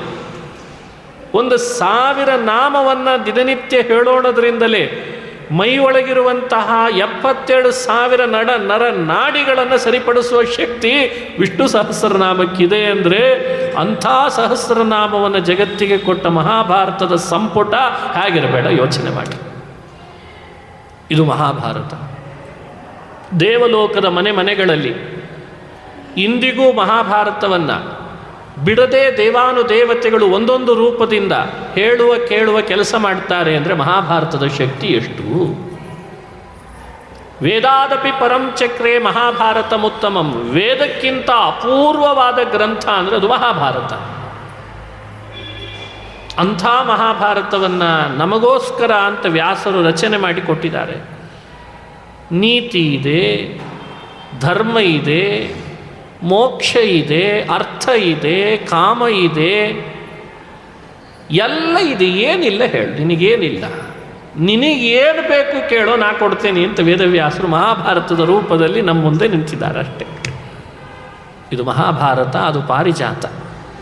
1 ಶ್ಲೋಕ ಅಥವಾ ಅರ್ಧ ಶ್ಲೋಕ ಹೆಚ್ಚಾಗ್ತದ? ಸರಿ, ಬಾರಿ 1 ಪಾದ, ಅದು ಜಾಸ್ತಿನ? 1 ಪದ, ಪಾದ ಬೇಡ, ಅರ್ಧ ಶ್ಲೋಕ ಬೇಡ, 1 ಪದ ಮಹಾಭಾರತದ್ದನ್ನು ಚೆನ್ನಾಗಿ ಅನುಸಂಧಾನಕ್ಕೆ ತಗೊಂಡು ಬಂದು, ದೇವರೇ ಈ ಪದ ನಾನು ಅರ್ಥೈಸ್ಕೊಂಡಿದ್ದೇನೆ ಅಂತ 1 ಪಾರಿಜಾತ ದೇವರಿಗೆ ಏರಿಸು, ಭಗವಂತ ನಿನ್ನನ್ನು ಗಟ್ಟಿ ಅಪಗೊಂಡ್ಬಿಡ್ತಾನಂತ. ಅಂಥ ಪಾರಿಜಾತವನ್ನು ಲೋಕಕ್ಕೆ ಕೊಟ್ಟ ಮಹಾನುಭಾವ ವೇದವ್ಯಾಸ. ಹಾಗೆ ಕ್ಷೀರಸಾಗರದಿಂದ ಬಂದವನೇ ಚಂದ್ರ. ಆಕಾಶದಲ್ಲಿ ಬೆಳಗುತ್ತಾನೆ. ಎಲ್ಲರ ಸೂರ್ಯನ ತಾಪದಿಂದ ಬೆಂದವರನ್ನು ತಂಪೆರೆದು ಆನಂದ ಪಡಿಸ್ತಾನೆ. ಅವನೇ ಅಲ್ಲವೇ ಚಂದ್ರ? ವ್ಯಾಸರ ಹೃದಯ ಕ್ಷೀರಸಾಗರದಿಂದ ಬಂದ ಚಂದ್ರ ಯಾರು? ಪುರಾಣಗಳೆಲ್ಲ ಚಂದ್ರ ಅಂತ ಹೇಳ್ತಾರೆ. ಸಂಸಾರದ ತಾಪದಿಂದ ಬೆಂದು ನಮ್ಮಂಥವರಿಗೆ ಇಲ್ಲಿ ಯಾವುದೂ ಸರಿ ಇಲ್ಲ ಅಂತ ಗೊತ್ತು, ಯಾರು ಒಳ್ಳೆಯವರಲ್ಲ ಅಂತ ಗೊತ್ತು, ಅಂಥೇಳಿ ಯಾರನ್ನೂ ಬಿಡ್ತಿಲ್ಲ, ಯಾರನ್ನೂ ಹಿಡಿತಿಲ್ಲ. ಬೇಡವಾಗಿದೆ ಅಂತ ಗೊತ್ತು, ಬಿಟ್ಟು ಹೋಗಲಿಕ್ಕಿಲ್ಲ ಅಂತ ಗೊತ್ತು. ಇಲ್ಲೇ ಇದ್ದೇವೆ, ತಾಪದಲ್ಲಿ ಬೆಂದು ನೊಂದು ಹೋಗಿದ್ದೇವೆ, ನಮಗೊಂದು ತಂಪೆರಿಲಿಕ್ಕೆ ಬೇಕಲ್ಲ. ಬೆಳಗ್ಗೆ ಎಲ್ಲ ಸೂರ್ಯನ ತಾಪದಿಂದ ಬೆಂದು ನೊಂದಾಗ ಆಕಾಶದಲ್ಲಿ ಮೂಡೋ ಚಂದ್ರಮ ತನ್ನ ಅಮೃತ ಕಿರಣದಿಂದ ತಂಪೆರೆದ್ರೆ ಎಷ್ಟು ಸಂತೋಷ ಆಗ್ತದೆ. ಭಾಗವತ ಪುರಾಣಗಳೆಲ್ಲ ಚಂದ್ರ. ಅದು ತನ್ನ ಮಾತಿನ ಕಿರಣದಿಂದ ಸಂಸಾರದ ಬೇನೆಯಲ್ಲಿ ಬೆಂದ ನಮ್ಮಂಥವರಿಗೆ ತಂಪು ಕಿರಣ ಏರುತ್ತದೆ, ಮನಸ್ಸಿಗೆ ಆನಂದ ಉಂಟು ಮಾಡ್ತದೆ, ಹಿತಕರವಾಗಿರ್ತದೆ. ಹಾಗಾಗಿ ಪುರಾಣಗಳನ್ನು ಚಂದ್ರ ಅಂತ ಭಾವಿಸ್ಬೇಕಂತ. ಮಹಾಭಾರತ ಪಾರಿಜಾತ, ಪುರಾಣಗಳೆಲ್ಲ ಚಂದ್ರ, ವೇದಗಳೆಲ್ಲ ಮಹಾಲಕ್ಷ್ಮಿ. ಇವುಗಳನ್ನೆಲ್ಲ ನಿರ್ಣಯಿಸಿಕೊಟ್ಟ ಬ್ರಹ್ಮಸೂತ್ರಗಳು, ಅದು ವ್ಯಾಸರೇ ರಚನೆ ಮಾಡಿಕೊಟ್ಟವು, ಅವರಿಂದಲೇ ಬಂದದ್ದು. ಅವುಗಳನ್ನು ಅಮೃತ ಅಂತ ಭಾವಿಸಿದ್ದಾರಂತೆ. ನೋಡಿ, ಅಮೃತ ಇದೆ, ಪಾರಿಜಾತ ಇದೆ, ಪಾರಿಜಾತ ಹೂವಿದೆ, ಚಂದ್ರನಿದ್ದಾನೆ, ಮಹಾಲಕ್ಷ್ಮಿ ಇದೆ. ನಿಮಗೆ ಯಾವುದು ಬೇಕು? ನಮಗೆಲ್ಲ ಬೇಕು. ಅರೆ, ಇದೊಂದೇ ಬೇಕು ಅಂದ್ರೆ ಹೇಗೆ ಸಾಧ್ಯ? ಸುಗಂಧದ ಸುರಸೋಪೇತವಾದ ಮಹಾಭಾರತ ಬೇಡವಾ? ಅದು ಬೇಕು. ಸಂಪತ್ತಿನ ದೇವತೆ ಮಹಾಲಕ್ಷ್ಮಿ ವೇದಗಳ ರೂಪದಲ್ಲಿದ್ದಾಳೆ, ಬೇಡವಾ? ಬೇಕು, ವೇದ ಬೇಕು. ಸಂಸಾರದ ತಾಪದಲ್ಲಿ ಬೆಂದ ನಮಗೆ ತಂಪೆರಲಿಕ್ಕೆ ಪುರಾಣ ಚಂದ್ರ ಬೇಡವಾ? ಪುರಾಣ ಚಂದ್ರನೂ ಬೇಕು. ಸಂಸಾರದಿಂದ ಮುಕ್ತಿಗೆ ಹೋಗಬೇಕಾಗಿದೆ, ಮೋಕ್ಷ ಬೇಡವಾ? ಬೇಕು. ಅಮೃತ ಬ್ರಹ್ಮಸೂತ್ರನೂ ಬೇಕು. ಹೀಗೆ ವ್ಯಾಸರ ಕ್ಷೀರಸಾಗರವನ್ನು ಮಥಿಸಿದಾಗ ಬಂದ ಈ ಎಲ್ಲ ಅಮೂಲ್ಯ ವಸ್ತುಗಳನ್ನು ನಾವು ಅನುಸಂಧಾನ ಮಾಡಿ ಇಂಥ ಮಹಾನುಭಾವರೇ ವೇದವ್ಯಾಸರು ಅಂತ ಅವರನ್ನು ಚಿಂತನೆ ಮಾಡ್ರಿ ಅಂತಂತ. ಇತಯೇವ ಪುರಾಣ ಗೌರಗೌ ಸಮಹಾಭಾರತ ಪಾರಿಜಾತಕೇ ಸತಿಜಾತವತಿ ವ್ಯಜಾಯತ ಪ್ರವರಂ ಸೂತ್ರಗಣಾಮೃತಂ ಸ್ವಯಂ ನಿರವಗ್ರಹಮುರ್ವನುಗ್ರಹಂ ವಿದಧತ್ ಪಾಂಡುಸುತಾದಿ ಸಜ್ಜನೇ. ವ್ಯಾಸರು ನಮ್ಮೊಟ್ಟಿಗೆ ಮಾತನಾಡ್ತಾ ಇದ್ರಂತೆ ಒಂದು ಕಾಲದಲ್ಲಿ. ಯಾರ ಮನೆಗೆ ಬೇಕಾದರೂ ಯಾವಾಗ ಬೇಕಾದರೂ ನುಗ್ಗುತ್ತಿದ್ರಂತೆ ವೇದವ್ಯಾಸರು. ಏನು ಮಾಡ್ತಿದ್ದೀಯಪ್ಪ? ಏನು ಸಮಸ್ಯೆ ನಿನ್ನ ಮನೆಯೊಳಗೆ? ಈ ದಾರಿ ಯಾಕೆ ಹಿಡ್ದಿದ್ದಿ? ಯಾಕೆ ಈ ದಾರಿ ಸರಿ ಇಲ್ಲೇನು? ಹೀಗೆ ಮನೆಗೆ ಬಂದು ಮಾತನಾಡಿಸ್ತಿದ್ರಂತೆ. ಹೀಗೆ ಮುಂದುವರೆದಾಗ ಬ್ರಹ್ಮಾದಿ ದೇವತೆಗಳು ಕೇಳ್ತಾರೆ, ಹಿಂಗೆ ನೀವು ಮನೆಗೆ ಮಾತಾಡಿಸ್ಲಿಕ್ಕೆ ಅಂತ ಹೋಗಿಬಿಟ್ರೆ ಯಾವ ಯುಗ ಇದು ಅಂತ ಪತ್ತೆ ಹಚ್ಚಲಿಕ್ಕಾಗಲ್ಲ, ಇನ್ಮೇಲಿಂದಲಾದರೂ ಸ್ವಲ್ಪ ಕಡಿಮೆ ಮಾಡ್ರಿ ಅಂದ್ರಂತೆ. ಆದರೆ ವೇದವ್ಯಾಸರಿಗೆ ಸಮಾಧಾನ ಆಗಲಿಲ್ಲ. ನಾನು ಮಾತನಾಡಿಸ್ಲಿಕ್ಕೆ ಮನೆಗೆ ಹೋಗದೆ ಹೋದರೆ ದಾರಿ ತಪ್ತಾರೆ, ಇನ್ಯಾವುದೋ ದಾರಿ ಹಿಡಿತಾರೆ, ಆಮೇಲೆ ಅವರು ಸರಿ ದಾರಿಗೆ ಬರಲಿಕ್ಕಾಗಲ್ಲ. ಆದರೂ ಅವರನ್ನು ಮನೆಗೆ ಹೋಗಬೇಕು, ಮಾತಾಡಿಸ್ಬೇಕು, ಕಷ್ಟ ಸುಖಗಳನ್ನು ಕೇಳಬೇಕು, ಸಮಸ್ಯೆಗಳಿಗೆ ಪರಿಹಾರ ಕೊಡ್ತಿರಬೇಕು, ಕೆಲವು ಸಮಸ್ಯೆಗೆ ಸಮಾಧಾನ ಆದರೂ ಹೇಳಬೇಕು, ಕರ್ಮಗಳ ಪರಿಚಯ ಆದರೂ ಮಾಡಿಸ್ಬೇಕು. ಈ ಜನ್ಮದ್ದು ಇಲ್ಲಲ್ಲೋ, ಹಿಂದಿನ ಜನ್ಮದ್ದು ಸ್ವಲ್ಪ ಅನುಭವಿಸ್ಬೇಕಾಗ್ತದೆ ಅಂತ ಸಮಾಧಾನ ಆದರೂ ಹೇಳಿ ಅವನನ್ನು ಮುಂದೆ ಕರ್ಕೊಂಡು ಹೋಗಬೇಕು. ಈ ಕರುಣೆ ಅವರಿಗೆ. ಅದಕ್ಕೇನು ಮಾಡಿದರು? ಸರಿ, ನಾನಾಗಿ ನೇರ ಮನೆಗೆ ಹೋದರೆ ಯುಗ ಬೇರೆ ಆಗಿದೆ, ಕಲಿಯುಗ, ದ್ವಾಪರ ಕಳೆದಿದೆ, ದೇವತೆಗಳೆಲ್ಲ ಮನೆಗೆ ಹೋಗಬೇಡ್ರಿ ಅಂತಾರೆ. ವೇದವ್ಯಾಸರಿಗೆ ಮನೆಗೆ ಹೋಗಬೇಕು ಅಂತ ಆಸೆ. ಅದಕ್ಕೇನು ಮಾಡಿದರು? ಪುರಾಣ, ಮಹಾಭಾರತ, ವೇದ ಇವುಗಳ ಚಾನಲನ್ನು ಸೃಷ್ಟಿ ಮಾಡಿ ಕೊಟ್ರಂತೆ. ನೀವೆಲ್ಲ ನನ್ನ ಮಾತಾಡಿಸ್ಬೇಕಾದ್ರೆ, ನಾನು ನಿಮ್ಮನ್ನು ಮಾತಾಡಿಸ್ಬೇಕಾದ್ರೆ ನೇರ ಆಗದೆ ಹೋದರೂ ನನ್ನ ಚಾನೆಲ್ಲಿನ ಮೂಲಕವಾಗಿ ನೀವು ಮಾತಾಡಿಸ್ರಿ ಅಂತ ಕೊಟ್ರಲ್ಲ, ಅದೇ ಭಾಗವತ, ರಾಮಾಯಣ, ಮಹಾಭಾರತ ಅಂತ ಅನುಸಂಧಾನ ಮಾಡಬೇಕು. ಇವತ್ತು ದೇಶದ ಪ್ರಧಾನಮಂತ್ರಿಗಳು ತಮ್ಮ ಕಚೇರಿಯಲ್ಲಿ ನೇರ ಸಂಪರ್ಕಕ್ಕೆ ಅವಕಾಶ ಎಲ್ರಿಗೂ ಆಗಲ್ಲ ಅಂತ ತಮ್ಮ ವಾಟ್ಸ್ಯಾಪು, ಟ್ವಿಟ್ಟರ್ ನಂಬರ್ಗಳನ್ನು ಕೊಡ್ತಾರೆ, ಮೇಲ್ ಅಡ್ರೆಸ್ ಕೊಡ್ತಾರೆ. ಒಂದು ದೇಶ ನಡೆಸೋನಿಗೆ ಇಷ್ಟು ಜವಾಬ್ದಾರಿ ಅದ ಅಂದರೆ ಪ್ರಪಂಚ ನಡೆಸೋ ಶ್ರೀಹರಿಗೆ ಜವಾಬ್ದಾರಿ ಇಲ್ವೇ? ನನ್ನೊಟ್ಟಿಗೆ ನನ್ನ ಪ್ರಜೆಗಳು, ನನ್ನ ಮಕ್ಕಳು, ನನ್ನ ಒಡನಾಡಿಗಳಾಗಿ ನನ್ನೊಟ್ಟಿಗೆ ಅವರ ಭಾವನೆಗಳನ್ನು ಹಂಚಿಕೊಳ್ಬೇಕು ಅಂತ ದೇವರಿಗೆ ಅನಿಸಲ್ವೇ? ಯಾರು ಹೇಳಿದ್ದು? ಅವರ ಸಮಸ್ಯೆಗಳು ಪ್ರತ್ಯೇಕವಾಗಿ ಅವರಿಗೆ ಪರಿಹಾರ ಕಂಡುಕೊಳ್ಳಲಿಕ್ಕೆ ಅಂತ ದೇವರಿಗೆ ಅರ್ಥ ಆಗ್ತಿಲ್ವೇ? ಅರ್ಥ ಆಗಿದೆ ಅಂಥೇಳಿ ಭಾಗವತ ಕೊಟ್ಟಿದ್ದೇನೋ, ಅದಕ್ಕೆ ಪುರಾಣಗಳನ್ನು ರಚನೆ ಮಾಡಿದ್ದೀನಿ, ಮಹಾಭಾರತ ರಚಿಸಿದ್ದೀನಿ, ವೇದಗಳನ್ನು ನಿನಗೋಸ್ಕರ ಕೊಟ್ಟಿದ್ದೀನಿ. ಯಾಕೆ ಕೊಟ್ಟು? ನನ್ನ ಜೊತೆಗೆ ಮಾತಾಡಲಿಕ್ಕೆ ಇದೊಂದು ಮಾಧ್ಯಮ. ಈ ಮಾಧ್ಯಮ ಬಿಟ್ಟು ಬೇರೆ ಮಾಧ್ಯಮದಿಂದ ನನ್ನ ಬಳಿಗೆ ಮಾತನಾಡಿಸ್ಲಿಕ್ಕೆ ಆಗಲ್ಲ. ಹಾಗಾದರೆ ಪುರಾಣ, ಮಹಾಭಾರತಗಳೆಲ್ಲ ಸಂಪರ್ಕ ಸಾಧನ ಅಂತ ಅನುಸಂಧಾನ ಮಾಡಬೇಕು. ದೇವರೊಟ್ಟಿಗೆ ಸಂಪರ್ಕ ಸಾಧಿಸಲಿಕ್ಕಿರುವ ಅಪೂರ್ವವಾದ ಮಾಧ್ಯಮ ಅದು ಭಾಗವತಾದಿ ಪುರಾಣಗಳು. ಅದು ಭಗವಂತ ನಮ್ಮ ಮೇಲೆ ಅತಿಶಯಿತ ಕರುಣೆಯಿಂದ ಕೊಟ್ಟಂತಹ ಮಾತುಗಳು. ಎಷ್ಟು ಅತಿಶಯಿತ ಕರುಣೆ ಅಂತ ನಿಮಗೆ ಊಹಿಸಲಿಕ್ಕೆ ಸಾಧ್ಯ ಇಲ್ಲ.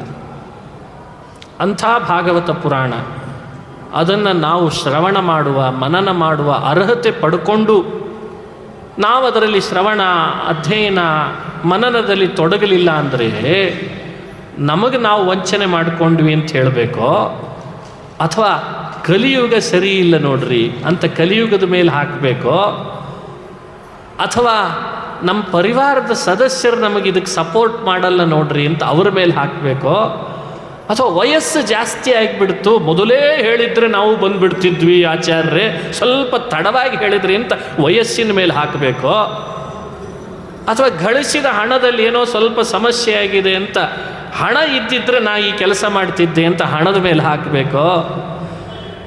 ಎಲ್ಲ ಹಣದ ಮೇಲೆ ಅಳಿದ್ರೆ ನಾಳೆ ಹೆಣವಾದಾಗ ನಿನ್ನನ್ನು ಕರ್ಕೊಂಡು ಹೋಗೋರು ಯಾರಪ್ಪ? ಯೋಚಿಸ್ಬೇಕಲ್ವೇ? ಯಾರ ಮೇಲೆ ಹಾಕ್ತಿ? ಯಾರಿಗಾಗಿ ಪುರಾಣಗಳನ್ನು ಕೇಳ್ತಿ? ಯಾರ ಉಪಕಾರಕ್ಕೆ ದೇವರ ಪೂಜೆ ಮಾಡ್ತಿ? ಯಾರ ಉಪಕಾರಕ್ಕೆ ಮಾಡ್ತಿ?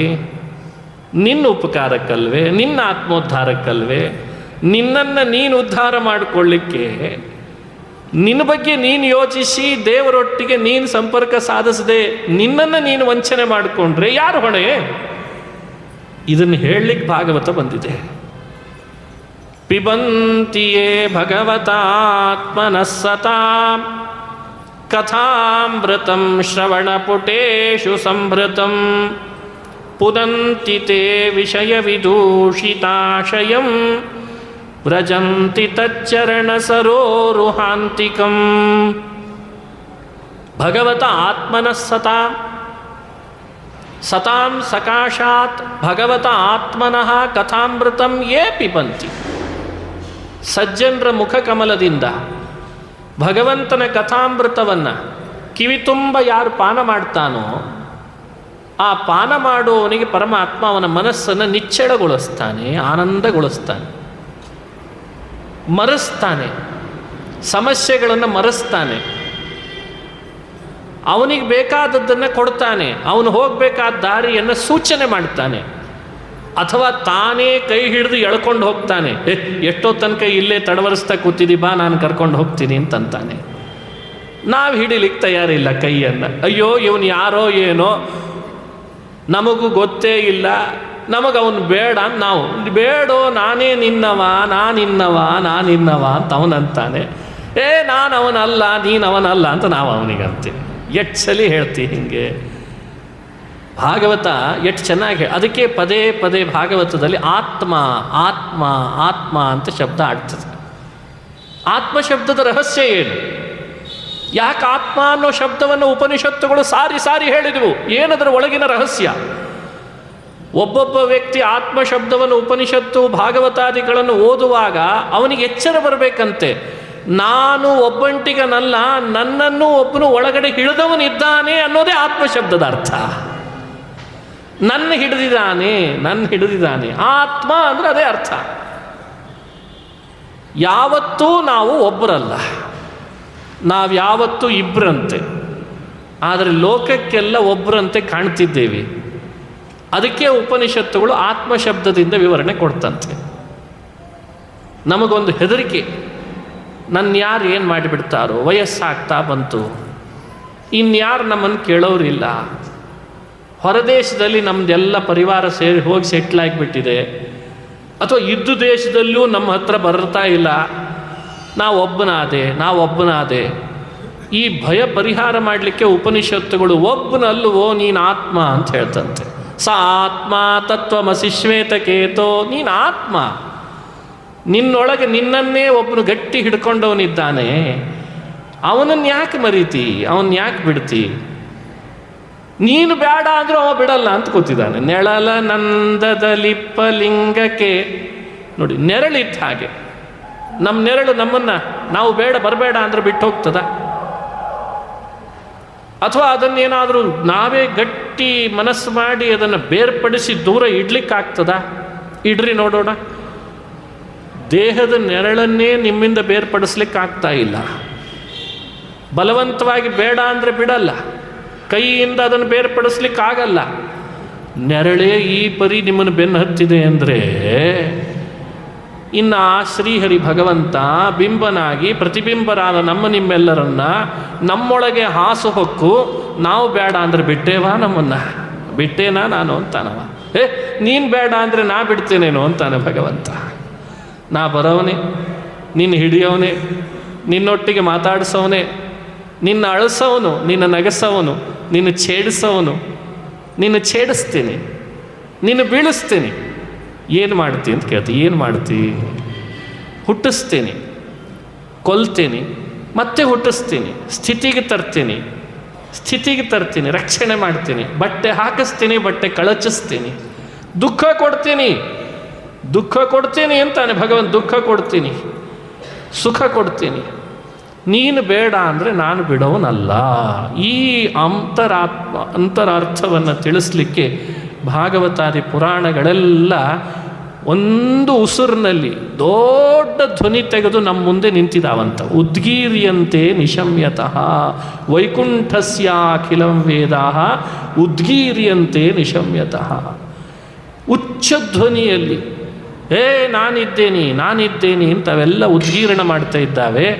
ನಮಗೆ ಅವುಗಳ ಕಡೆ ಲಕ್ಷ್ಯ ಬರ್ತಾ ಇಲ್ಲ. ಇದೇ ದುರಂತ, ಇದೇ ವಿಪರ್ಯಾಸ ಅಂತ. ಭಾಗವತದ ಪ್ರತಿ ಹಂತದಲ್ಲಿ ನೀವು ಅನುಸಂಧಾನ ಮಾಡ್ತಾ ಬಂದರೆ ಭಕ್ತ ಭಕ್ತನನ್ನು ಹೇಗೆ ಒಲಿಸ್ಕೊಳ್ತಾನೆ, ಹೇಗೆ ಕರುಣೆ ತೋರ್ತಾನೆ, ಇವನು ಹೇಗೆ ಅವನನ್ನು ಒಲಿಸ್ಕೊಳ್ತಾನೆ, ಅವನು ಹೇಗೆ ಇವನ ಮೇಲೆ ಕರುಣೆ ತೋರ್ತಾನೆ. ಇವೆರಡರ ವಿಚಿತ್ರವಾದ ತಿಕ್ಕಾಟ, ಸಂಘರ್ಷ. ಏನು ಸಂಘರ್ಷ? ನಿನ್ನ ಭಕ್ತಿ ಹೆಚ್ಚೋ, ನಾನು ನಿನ್ನ ಮುಂದೆ ಬಂದು ನಿನ್ನನ್ನು ಅನುಗ್ರಹ ಮಾಡಲಿಕ್ಕೆ ಅಂತ ನಿನ್ನ ಮೇಲೆ ತೋರಿದ ಕರುಣೆ ಹೆಚ್ಚು. ನಿನ್ನ ಪ್ರಯತ್ನ ಹೆಚ್ಚೋ, ನಾನು ಮೊದಲೋ ನೀನು ಮೊದಲೋ, ನೀನು ಎಡುವುದಿ, ಯಾರೂ ಇರಲಿಲ್ಲ ಆದರೆ ನಿನ್ನ ಹಿಡಿದವನು ನಾನೇ ಅಂತಾನೆ ಭಗವಂತ. ನೀನು ಕಳ್ಕೊಂಡಿದ್ದಿ ಆದರೆ ಅದನ್ನು ಬಚ್ಚಿಟ್ಟವನು ನಾನೇ ಅಂತಾನೆ ಭಗವಂತ. ನಿನಗೆಲ್ಲ ಸಿಕ್ತು ಅಂತ ಅಂದ್ಕೊಂಡು ಸಿಕ್ಕದ್ದನ್ನು ಅನುಭವಿಸ್ಲಿಕ್ಕೆ ಆಗದೆ ಇರೋಂಗೆ ಮಾಡಿದವನು ನಾನೇ ಅಂತಾನೆ ಭಗವಂತ.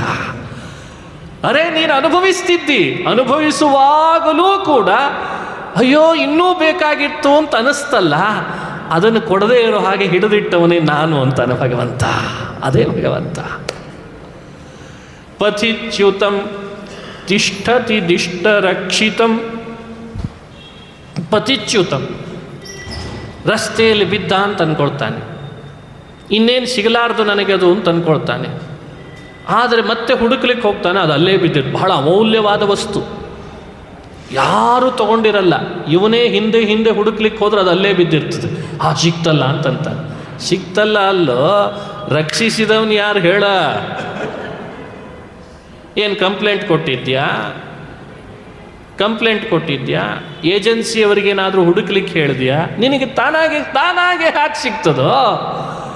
ಜಗತ್ತಿನೊಳಗೆ ಯಾವ ವಸ್ತುವು ತಾನಾಗೆ ಅಂತಿಲ್ವೇ ಇಲ್ಲಪ್ಪ. ನರತೆ ತ್ವತ್ಕ್ರಿಯತೆ ಕಿಂಚನಾರೇ ಮಹಾಮರ್ಕಂ ಮಘವನ್ ಚಿತ್ರಮರ್ಚ. ನರತೆ ತ್ವತ್ಕ್ರಿಯತೆ. ಅವನಿಲ್ಲದೆ ನಿನಗೇನು ಸಿಗಲಿಕ್ಕೆ ಸಾಧ್ಯ? ಅವನು ಮನಸ್ಸು ಮಾಡದೆ ಯಾವುದು ನಿನಗೆ ಸಿಗಲಿಕ್ಕೆ ಸಾಧ್ಯ? ಸಿಕ್ತು ಅಂದರೆ ತಾನಾಗಿ ಅನ್ನಬೇಡ, ಅವನು ರಕ್ಷಿಸಿದ್ದ ಸಿಕ್ತಷ್ಟೇ. ಗೃಹೇ ಸ್ಥಿತಂ ತದ್ವಿಹತಂ ವಿನಶ್ಯತಿ. ಮನೆಯಲ್ಲಿ ಬಚ್ಚಿಡ್ತೀಯ, ಆದರೆ ಅವನಿಗೆ ಮನಸ್ಸಿನಲ್ಲಿ ಇಲ್ಲ ಅಂದರೆ ಅದನ್ನು ನಿನಗೆ ಅಲ್ಲೇ ಇದ್ದರೂ ಕೂಡ ನಿನಗೆ ಸಿಗದೇ ಇರೋ ಹಂಗೆ ಮಾಡ್ತಾನೆ ಭಾಗವತ. ಜೀವತ್ಯನಾಥೋಪಿ ತದೀಕ್ಷಿತೋ ವನೇ. ಏನು ಕಾಡಿನಲ್ಲಿರೋ ಗಿಡ ಮರಗಳಿಗೆಲ್ಲ ನೀನೇ ಹಾಕಿ ಬೆಳೆಸಿದೇನು? ಯಾವತ್ತಪ್ಪ ನೀರಿನ ಸರಬರಾಜು, ನೀರಿನ ಬಿಲ್ ಕಟ್ಟಿ ಕಳಿಸಿದ್ಯಾ ಅವರಿಗೆಲ್ಲ? ನೀರಿನ ಟ್ಯಾಂಕರ್ ಕಳಿಸಿದ್ಯಾ?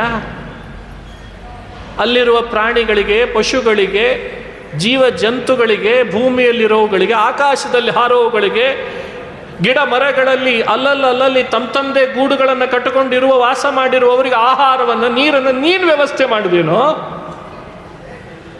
ಜೀವತಿ. ಹಾಗಾದರೆ ಬದುಕು ಕಟ್ಕೊಂಡಿಲ್ವೇ? ಯಾರು ಬದುಕಿಸ್ತಿದ್ದಾರೆ ಹೇಳಪ್ಪ? ಹುಲಿಗೆ ಬೇಕಾದ ಮಾಂಸ, ಆಕಳಿಗೆ ಬೇಕಾದ ಹುಲ್ಲು, ನರಿಗಳಿಗೆ ಬೇಕಾದ ಮಾಂಸ, ನೀರಿನಲ್ಲಿರೋ ಪ್ರಾಣಿಗಳಿಗೆ ಬೇಕಾದ ಆಹಾರ ನೀನು ಕೊಟ್ಟಿದೀಯಾ? ನಿನ್ನ ಶಾಸಕರು ಕೊಟ್ರ?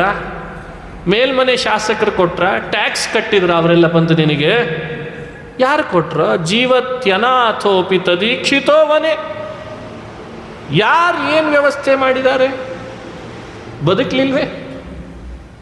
ಎಷ್ಟು ಜೀವ ಜಂತುಗಳು, ಆನೆ ಇದೆ, ಕರಡಿ ಇದೆ, ಸಿಂಹ ಇದೆ, ಹುಲಿ ಇದೆ, ಮೊಸಳೆ ಇದೆ, ತಿಮಿಂಗಲಗಳಿವೆ, ಮೀನಿವೆ, ಸಣ್ಣದಿದೆ, ದೊಡ್ಡದಿದೆ, ಆಕಾಶದಲ್ಲಿ ಹಾರೋವಿವೆ, ನೆಲದ ಮೇಲೆ ಕುಣಿದಾಡೋವಿವೆ, ಹೋರಾಡೋವಿವೆ. ಯಾರೋ ಕೊಡ್ತಿದ್ದಾರೆ. ಅನಾಥೋಪಿ ಜೀವತಿ. ಯೋಚಿಸಿ ಇದ್ರ ಬಗ್ಗೆ ಸ್ವಲ್ಪ.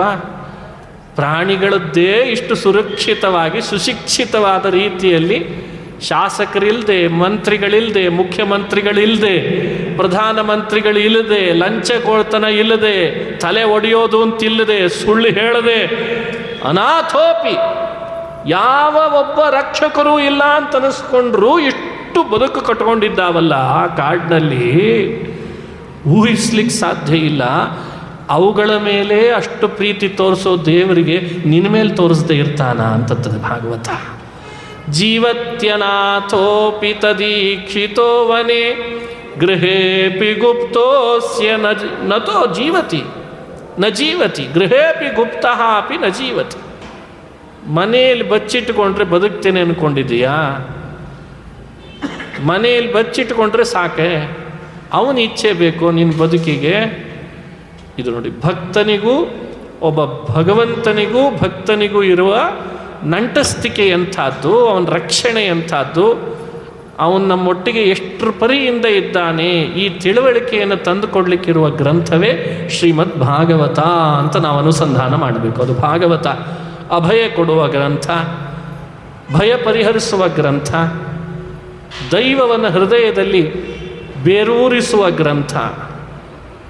ಇದೇ ಭಾಗವತ. ಭಾಗವತದ ವಿಷಯ ಏನು, ಭಾಗವತದ ಪ್ರಯೋಜನ ಏನು, ಭಾಗವತದ ಅಧಿಕಾರಿ ಯಾರು, ಭಾಗವತದ ಸಂಬಂಧ ಏನು ಅಂತ ಈ ನಾಲ್ಕನ್ನು ನಮಗೆ ಪ್ರಾರಂಭದಲ್ಲಿ ತಿಳುವಳಿಕೆ ಕೊಡ್ತಾರೆ. ಧರ್ಮ ಪ್ರೋಜ್ಜಿತ ಕೈತವೋತ್ರ ಪರಮಃ ನಿರ್ಮತ್ಸರಾಣಾಂ ಸತಾಂ ವೇದ್ಯಂ ವಾಸ್ತವಮತ್ರ ವಸ್ತು ಶಿವದಂ ತಾಪತ್ರಯೋನ್ಮೂಲನಂ ಶ್ರೀಮದ್ಭಾಗವತೆ ಮಹಾಮುನಿಕೃತೆ ಕಿಂ ವಾ ಪರೈರೀಶ್ವರಃ ಸದ್ಯೋ ಹೃದ್ಯವರುಧ್ಯತೇತ್ರ ಕೃತಿಭಿಃ ಶುಶ್ರೂಷುಭಿಸ್ತತ್ಕ್ಷಣಾತ್. ಭಾಗವತದ ವಿಷಯ ಏನು? ಮನುಷ್ಯ ಭೂಮಿಯಲ್ಲಿ ಬಂದಾಗ ಮಾಡಲೇಬೇಕಾದ ತನ್ನ ಆತ್ಮೋದ್ಧಾರಕ್ಕಾಗಿ ತಾನು ಮಾಡಲೇಬೇಕಾದ ಕರ್ತವ್ಯವನ್ನು, ಧರ್ಮವನ್ನು ಬೋಧನೆ ಮಾಡಲಿಕ್ಕೆ ಬಂದದ್ದು. ಹಾಗಾಗಿ ಅದೇ ವಿಷಯ ಅಂತ ಪರಿಚಯಿಸ್ತಾರೆ. ಒಬ್ಬೊಬ್ಬ ತನ್ನ ಆತ್ಮೋದ್ಧಾರಕ್ಕಾಗಿ ನಿಷ್ಕಾಮವಾಗಿ ಭಗವಂತನ ಆರಾಧನೆಯನ್ನು ಮಾಡಲೇಬೇಕು. ಇದೇ ಭಾಗವತದ ವಿಷಯ. ಅದಕ್ಕೆ ಪ್ರೋಜ್ಜಿತ ಕೈತವಃ ಪರಮಃ ಧರ್ಮಃ ಅಂತ ಕರೆದಿದ್ದಾರೆ. ಅಂದರೆ ಭಾಗವತದ ವಿಷಯ ಏನು ಅಂದಾಗ ಭಾಗವತದ ಧರ್ಮಗಳೇ ಭಾಗವತದ ವಿಷಯ. ಇನ್ನೊಂದು, ಅದರಿಂದ ಪ್ರೀತನಾಗ್ತಾನೆ, ಅದನ್ನು ಆಚರಣೆ ಮಾಡೋಣದರಿಂದ ಆ ಭಗವಂತ, ಅವನು ಮುಖ್ಯ ವಿಷಯ. ಹಾಗಾದರೆ ಎರಡು ವಿಷಯ, ಒಂದು ಭಗವಂತ, ಅವನನ್ನು ಪ್ರೀತಿಪಡಿಸಲಿಕ್ಕೆ ನಾವು ಮಾಡಬೇಕಾದ ಭಾಗವತದ ಧರ್ಮ. ಈ ಎರಡನ್ನ ವಿಷಯವನ್ನಾಗಿ ಹೊರಟದ್ದು ಶ್ರೀಮದ್ ಭಾಗವತ. ಪ್ರಯೋಜನ ಏನು?